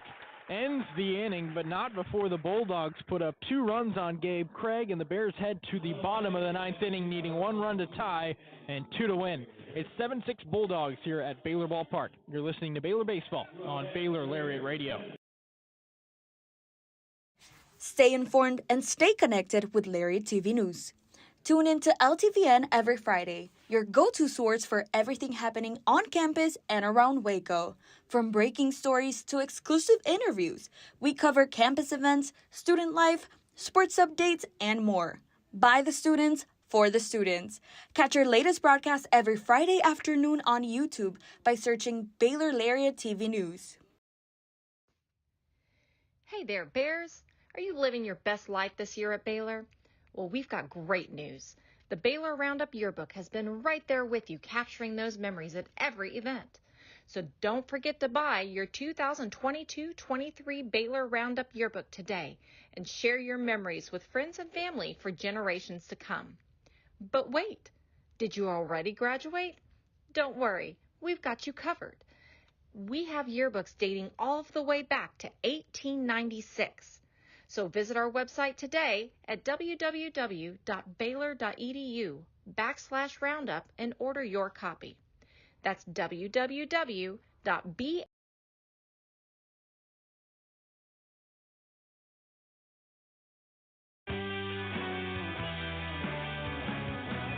Bottom of the 9th inning here at Baylor Ballpark. Bears trailing 7-6, looking for the opportunity to go 7-0. It'll be 4, 5, 6 in the lineup. That's Hunter Simmons, Hunter Toplansky, and Ty Johnson. Toplansky into the game for Brzezowski as a defensive replacement in the top of the 9th inning. And we'll have a shot against Eric Hoffberg. Gonzaga keeping their right-handed pitcher out there. He's walked 4 batters, but still yet to allow a base hit through 3 innings. Did allow that 1 run to even up the ball game in the bottom of the 8th. Hunter Simmons on the day does have a walk and a hit by pitch, but 0 for 2 other than that. First pitch from Hoffberg, taken low and outside for strike 1.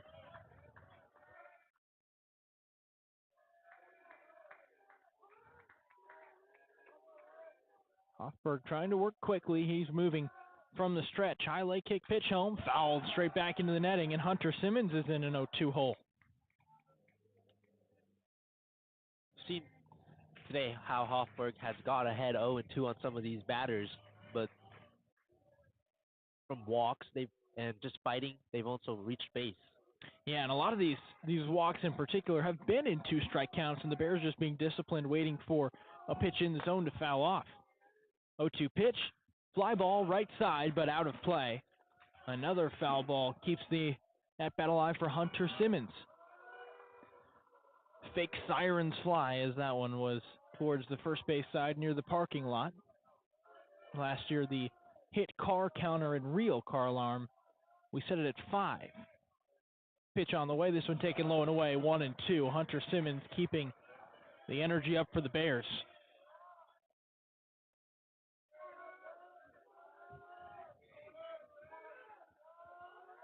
Blue and orange bat above the green Baylor helmet. 1-2 pitch. Check swing fouled. That was a pitch that was inside and not in the zone, but Simmons trying to stay alive. Just kind of check swing, gets it off the bat, and sends it straight to the Gonzaga dugout. Big 12 hits leader looking to tack on one more as he represents the tying run at home plate. All the way back in the box. 1-2 pitch, fly ball, right side. Looking at it is Eisenstadt, but he'll stare at it as it goes into the bleachers and hits a lady. 1-2. Looks like everyone okay out there. I was awfully close to hitting someone. I think we avoided that, though. Yeah, it looks like it bounced into an empty chair, luckily. Well, back at 1-2. Hunter Simmons is battling. Pitch on the way, taken outside, 2-2. The entire Gonzaga bullpen, there's no one warming up, but about 4 or 5 pitchers with their nose on the fence, checking to see what's going on with Hofberg. Now we've got a right-hander throwing out there. So there is a backup plan. 2-2 pitch to Simmons. He hit him. That one goes right off the elbow. Hunter Simmons is going to give all his protection to another Bear and jog down to first place. Curious to see if Mitch Thompson opts for a pinch runner for Hunter Simmons, and it looks like he will. Here comes Travis Sanders to run at first base for Hunter Simmons. So a hit by pitch works like a walk, works like a hit, as the tying run stands at first base for the Bears in the pinch runner, Travis Sanders. And once again, despite falling behind 0-2 to start, a good battle from Hunter Simmons. Gets hit by a pitch for the second time today, and the tying run on base. Pinch runner, and here comes the switch-hitting lefty, Hunter Toplansky. 182 average on the year, just 2 for 11. Did start yesterday, though. Shows bunt, pulls it back, pitch misses low. Bears need just one, so maybe not a bad idea for Toplansky to lay it down, especially you've got Ty Johnson on deck. Johnson has a walk, a single, stolen base, 2 runs scored, and then behind him is Pearson Reebok, who has been excellent with 2 singles and 2 runs batted in. Toplansky does bunt it right back to the mound. Thought about firing it to second, instead skips one to first. They do get Toplansky there, but Hofberg's second guessing nearly cost the Bulldogs an out.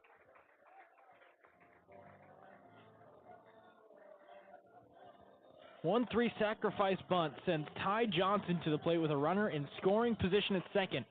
Anything in the outfield likely scores the speedy Sanders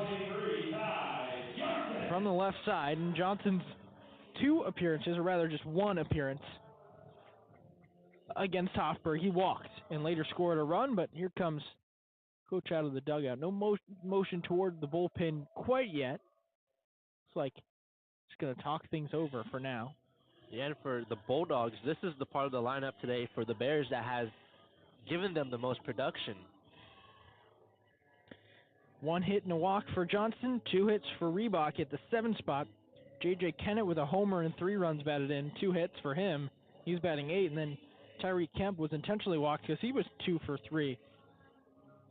So this is the scary portion of the order, especially struggle for Jack Little. He's 0 for 3 with 2 walks. Enzo Apodaca hit by a pitch and scored a run with a run batted in, but 0 for 4 for him. And then Wesley Jordan with 1 base knock. Hunter Simmons getting on base with a walk and 2 hit by pitches, but you haven't had a whole lot of that contact coming from the top half of the order.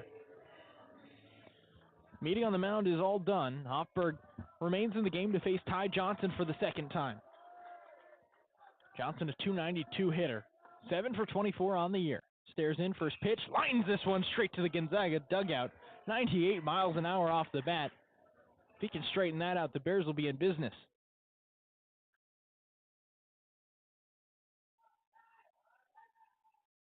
Johnson, 1 home run on the year. That came on opening weekend. Hit the porta potties down the right field line. New baseball, Hoffberg ready to go. Checks the runner at second, fires home, bouncing ball towards first. Scooped up there by Zach Dillon, Baylor's first base coach. And it's 0-2.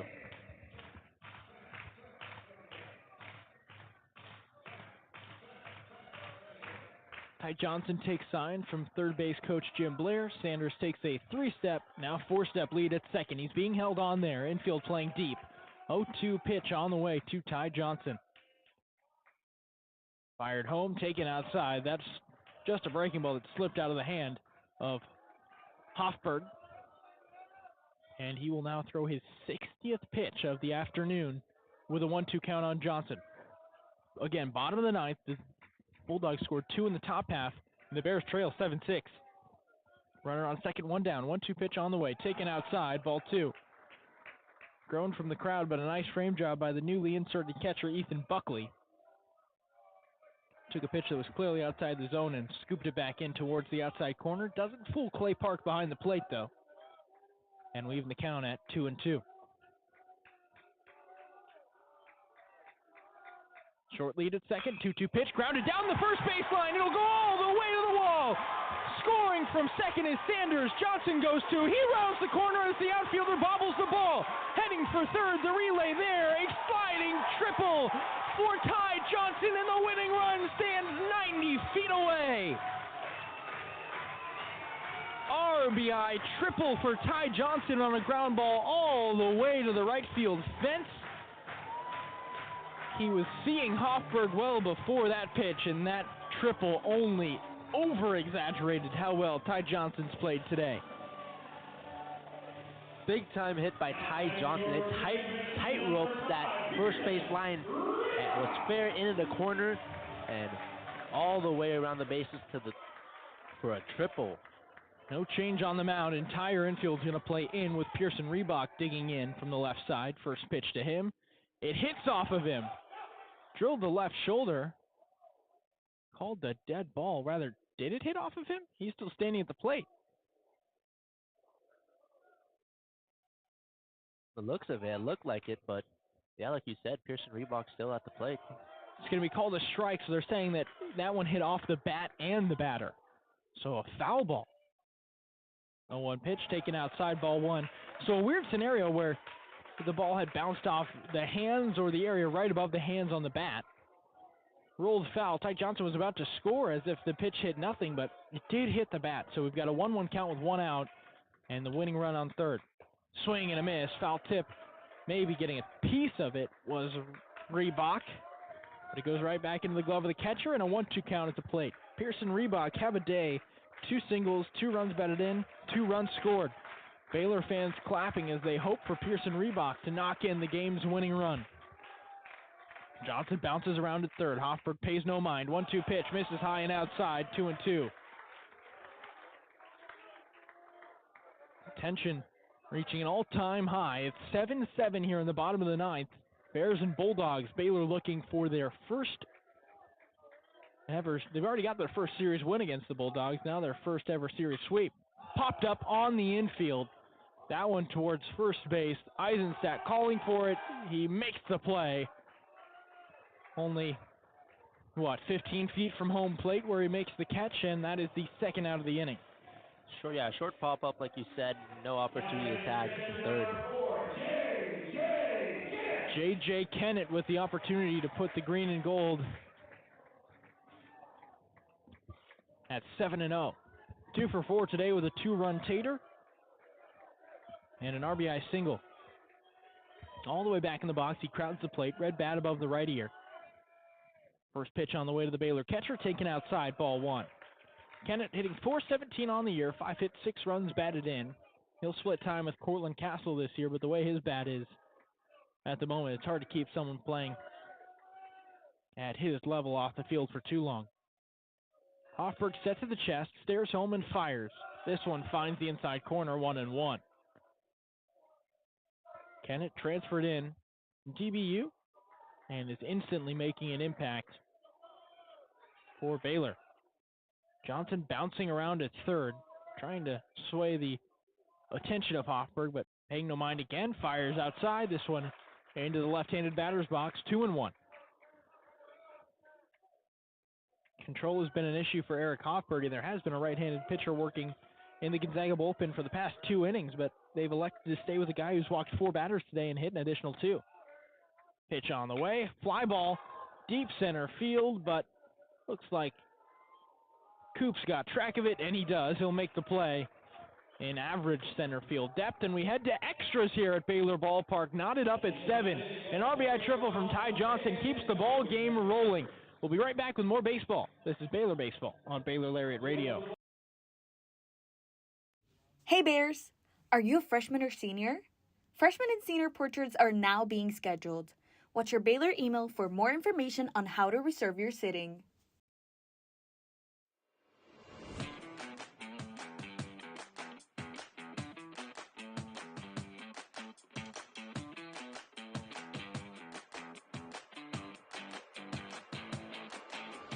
Hey Bears! Are you always the last to know about what's happening at Baylor? Are you left quiet in a group when talking about last week's game? Well, you haven't gotten your morning buzz yet. Did you know you can get your dose of current Baylor news every Tuesday through Friday straight to your inbox? The Baylor Lariat Morning Buzz e-newsletter provides you with breaking Baylor stories, local events, and in-depth sports coverage daily. You can be in the know on all things Baylor. If you aren't already buzzing, go to BaylorLariat.com. That's BaylorLariat.com and click the subscribe now to get your morning buzz from the Baylor Lariat. News for the students, by the students. We'll see you in your inbox.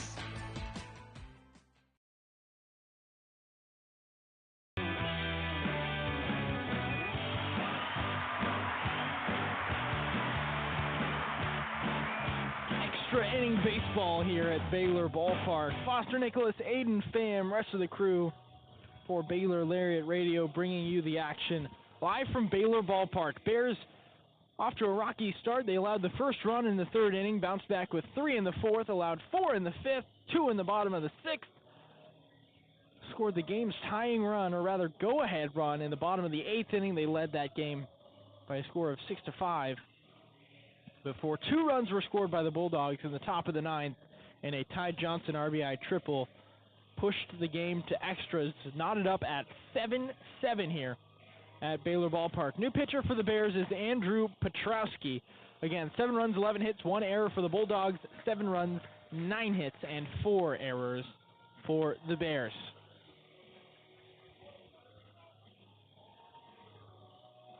Petrowski coming in with 1 inning pitch and 1 hit, 1 strikeout.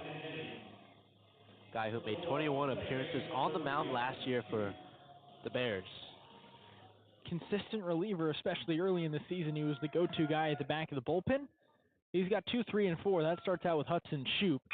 First pitch, swinging, line drive, base hit. What's new? Hudson Shoup. He picks up his 3rd hit of the day. He's now reached base in 5 of his 6 plate appearances today. What a day for Hudson Shoup. What a day and what a series from Hudson Shoup. Absolute killer for the Baylor pitching staff. Well, you thought the Bears had momentum. Don't look now as Vincent Temesveri steps up to the plate, 2 for 5 with a 3-run home run. Swing, ground ball, third base side, pushing foul, 0-1. See our friend Braden Murray with Lariat TV News down the right field line, hair blowing in the wind. Wind starting to pick up here at Baylor Ballpark, pushing towards the left field corner. 0-1 pitch, ground ball towards third. That one's going to get into the outfield grass. Back-to-back base knocks for the Bears. And now you look at some of these defensive substitutions that Baylor has made. Took Wesley Jordan out of the game in left field, took Gavin Brzezowski out at first base, and you implemented Hunter Toplansky and Caleb Bergman, far less capable hitters. And the Bears could be in need. Well, they will be in need of some offense, but now they're in need of some pitching with back-to-back base knocks and no outs here in the top of the 10th inning. Tommy Eisenstadt shows bunt with 2 on. Goes for it, pulls it back, pitches a cold strike on the outside corner, 0-1. Petrowski working in the lower 90s, that pitch at 90 miles an hour on the dot. Comes set at the belt, checks the runner at second, being held on by Tyreek Kemp. Toplansky at third, plays in, pitch misses low and outside as the bunt is pulled back, 1-1. Both Little at first and Toplansky at third have their toes on the infield grass. They'll charge when they see bunt. Eisenstadt going to step out of the batter's box, talk things over with his third base coach, who's now walking toward the plate. They want to figure out a different approach for this, potentially with 2 on and nobody out. Aidan, what are you doing here? I think it's a good opportunity to, with the runners on second and first, you can't force that Toplansky at third to play the bunt. You're Eisenstadt, you got a lot of options here, especially with no outs, runners on first and second, tie ball game. Petrowski checks the pitch comm on the left wrist, now engages with the rubber. Set to the belt, stares to second, batter showing bunt. Eisenstadt keeps it there, bunts, puts down the third base line. Petrowski's going to field it barehand, fire to first. This time they got him by half a step. Gonzaga dugout, everyone's going to go over and high five. Tommy Eisenstadt is with 1 down. They've got runners in scoring position at second and third. Successful bunt from Eisenstadt, and here comes pinch hitter is Peyton Miller. Interesting option to pinch hit for Mikey Bell, who is 3 for 5. His last 3 at-bats, he had recorded a base knock. Peyton Miller, junior infielder, takes over. This will be his first at-bat of the season. Miller, a guy who appeared in 46 games last year for the Zags, batted 168 with 9 RBIs. Well, certainly an RBI opportunity here. Infield fly rule no longer affects as the runners are at first and second, no one on first, or rather on second and third, no one on first. Entire infield playing with their toes on the green grass. Big lead at second and third for both runners. Pitch on the way, gets behind Kennett, and a pass ball will score the go-ahead run for the Bulldogs. Kennett just lost his focus as the ball skipped under his glove and went all the way to the backstop.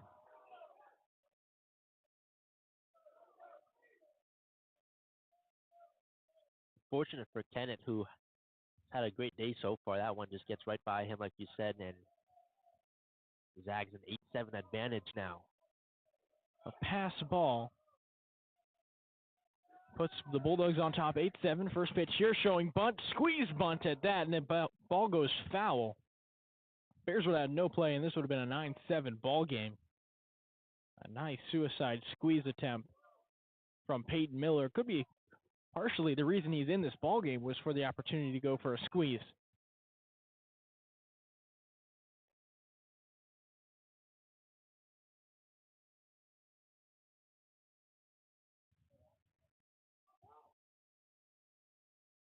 Bears will reset, 1-1 count here.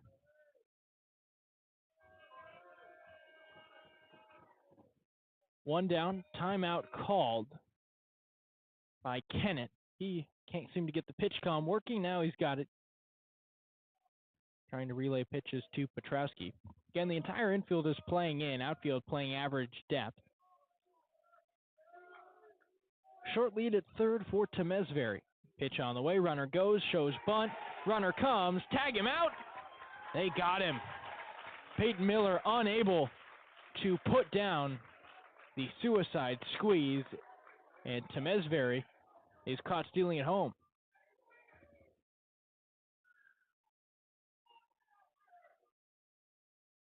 Mitch Thompson is frustrated. He's screaming at his entire team.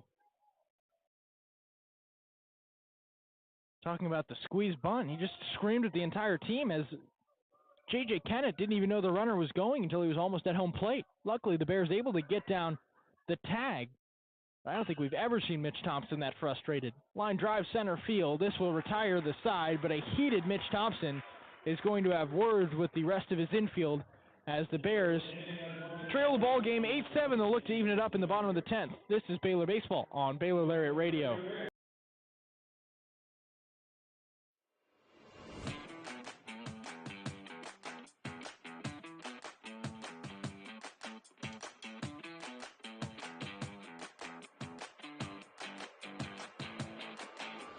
Hey Bears!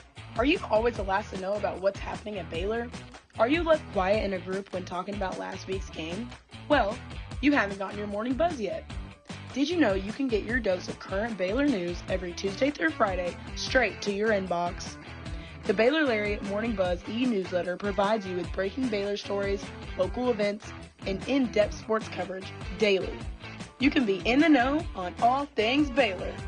If you aren't already buzzing, go to BaylorLariat.com. That's BaylorLariat.com and click the subscribe now to get your morning buzz from the Baylor Lariat. News for the students, by the students. We'll see you in your inbox. Stay informed and stay connected with Lariat TV News. Tune in to LTVN every Friday, your go-to source for everything happening on campus and around Waco. From breaking stories to exclusive interviews, we cover campus events, student life, sports updates, and more. By the students, for the students.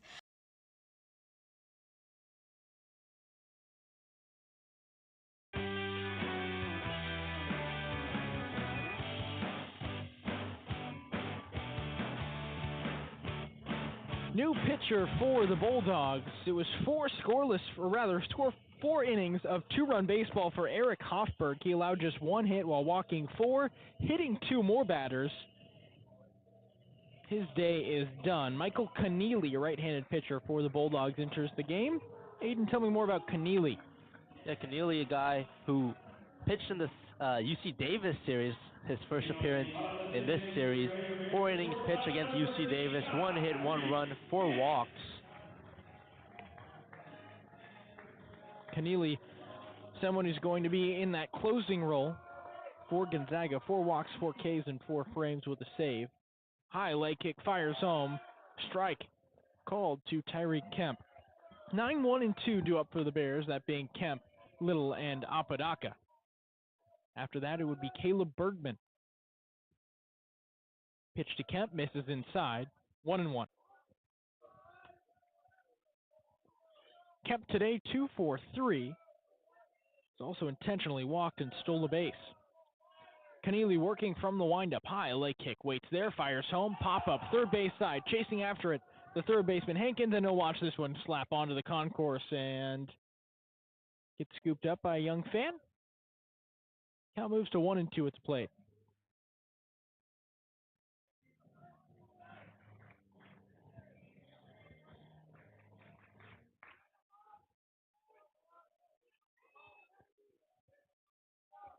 Keneally, a bit of a weird windup for the tall righty as he stays in one spot for a while. He fires this one home and misses high, 2-2.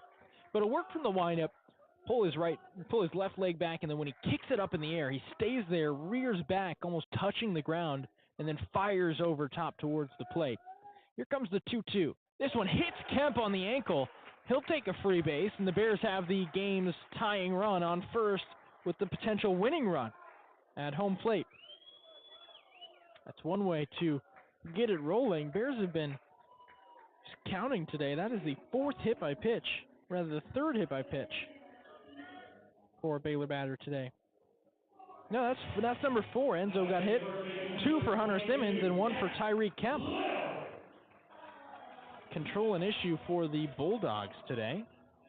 4 hit by pitches, and then that tacks on to 7 walks. 11 free passes for the Bears. Little digs in, first pitch to him, swing and a miss. He was swinging for the fences and came up empty, 0-1. Little 0 for 3. He's walked twice. Led the team in hits with 10 coming into the weekend, but never really found a rhythm against Gonzaga's strong arms. Kemp being held at first, only a 3-step lead. He'll bounce around out there. Keneally already checked him, now he stares home. Slide step, fire outside corner. He got it. 0-2. Jack Little shaking his head. Didn't agree with that call from Park, the home plate umpire. Wasn't a bad pitch. May have been a little bit high, but the way Little was swinging first pitch, he definitely wants to find one he can put in play. Keneally comes set at the chest, jump pick towards first, nothing going as Tyreek Kemp stumbles back in there. Again, we're in the bottom of the 10th inning, extra inning baseball at Baylor Ballpark. Bears are trailing 8-7 after the Bulldogs plopped a one spot on in the top half of the inning. Leadoff runner is aboard after Tyreek Kemp was hit by a pitch. 0-2 count now to Jack Little. Pitch on the way. Grounded towards second. Taylor made for two. Scooped up, flipped to the second base bag. Yakumoto fires to first, and Jack Little grounds into a 4-6-3 double play, and the Bears are down to their final out here at Baylor Ballpark.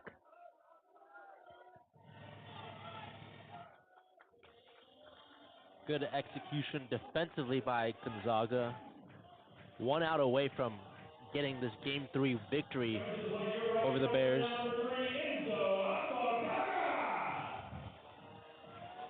Enzo Apodaca stands between a Gonzaga win as the former Bulldog digs in from the left side. First pitch to him misses high. 1-0. Came into this game with a 5-game hitting streak and RBI streak. Currently sitting 0 for 4, so has one last crack at it. Pitch misses inside, 2-0.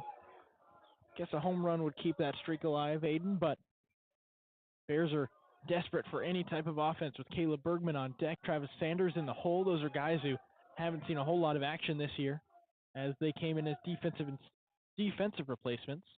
Pitch on the way, taken on the inside corner for strike one. 2-1 count now to Enzo Apodaca.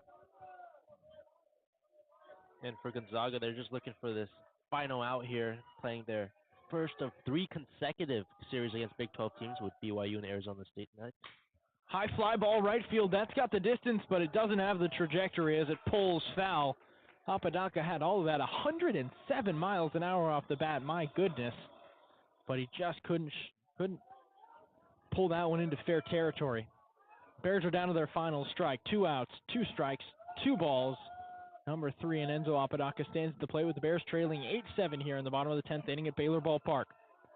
Keneally's got his signs. He steps on the mound, brings the black glove in front of his face, spins the ball around, now fires. 2-2 on the way. Fly ball, foul territory and out of play. It stays 2-2.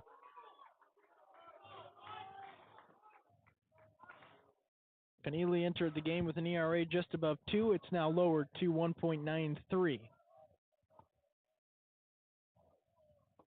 And out away from his second save of the season.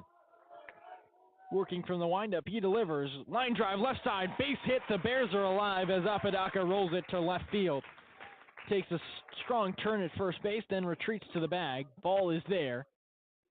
And Caleb Bergman will dig in, representing Baylor's final out. Nope, looks like Mitch Thompson's going to go with a pinch hitter.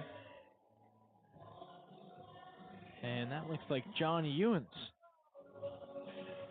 And it will be John Ewens. Ewens, a redshirt freshman, missed all of last year with an injury. This will be his first career at-bat. In a situation in the bottom of the 10th inning, Bears trailing 8-7. No better time for your first career AB, huh, Aidan? Yeah, what a time for your first career AB. Yeah. Didn't play last year. Stellar hitter in high school. Yeah, power hitting left-handed bat. First pitch to him. He takes this one at the knees for a called strike one. Enzo Apodaca at first. Outfield is playing extremely deep.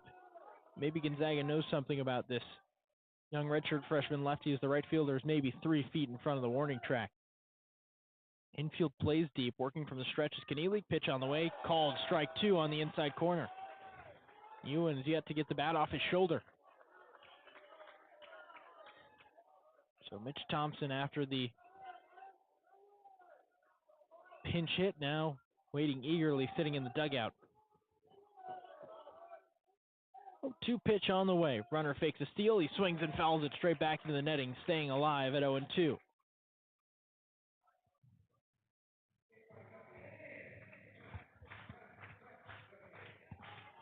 Apodaca still being held on at first base despite 2 strikes and 2 outs in the inning. Does represent the game-tying run. Ewens waves the bat above his head. Swing and a miss. a massive cut at a pitch, and he came up empty. And the Bears go home empty-handed. Still win the series over the Bulldogs 2-1, but they drop their first game of the year, falling to 6-1. Final score in 10 innings, Bulldogs win this one 8-7. Thanks for tuning in to Baylor Lariat Radio. This has been another segment of Baylor Baseball. Stay tuned as we have the call against SFA on Tuesday night at 6:30. For Foster Nicholas, for Aidan Pham, this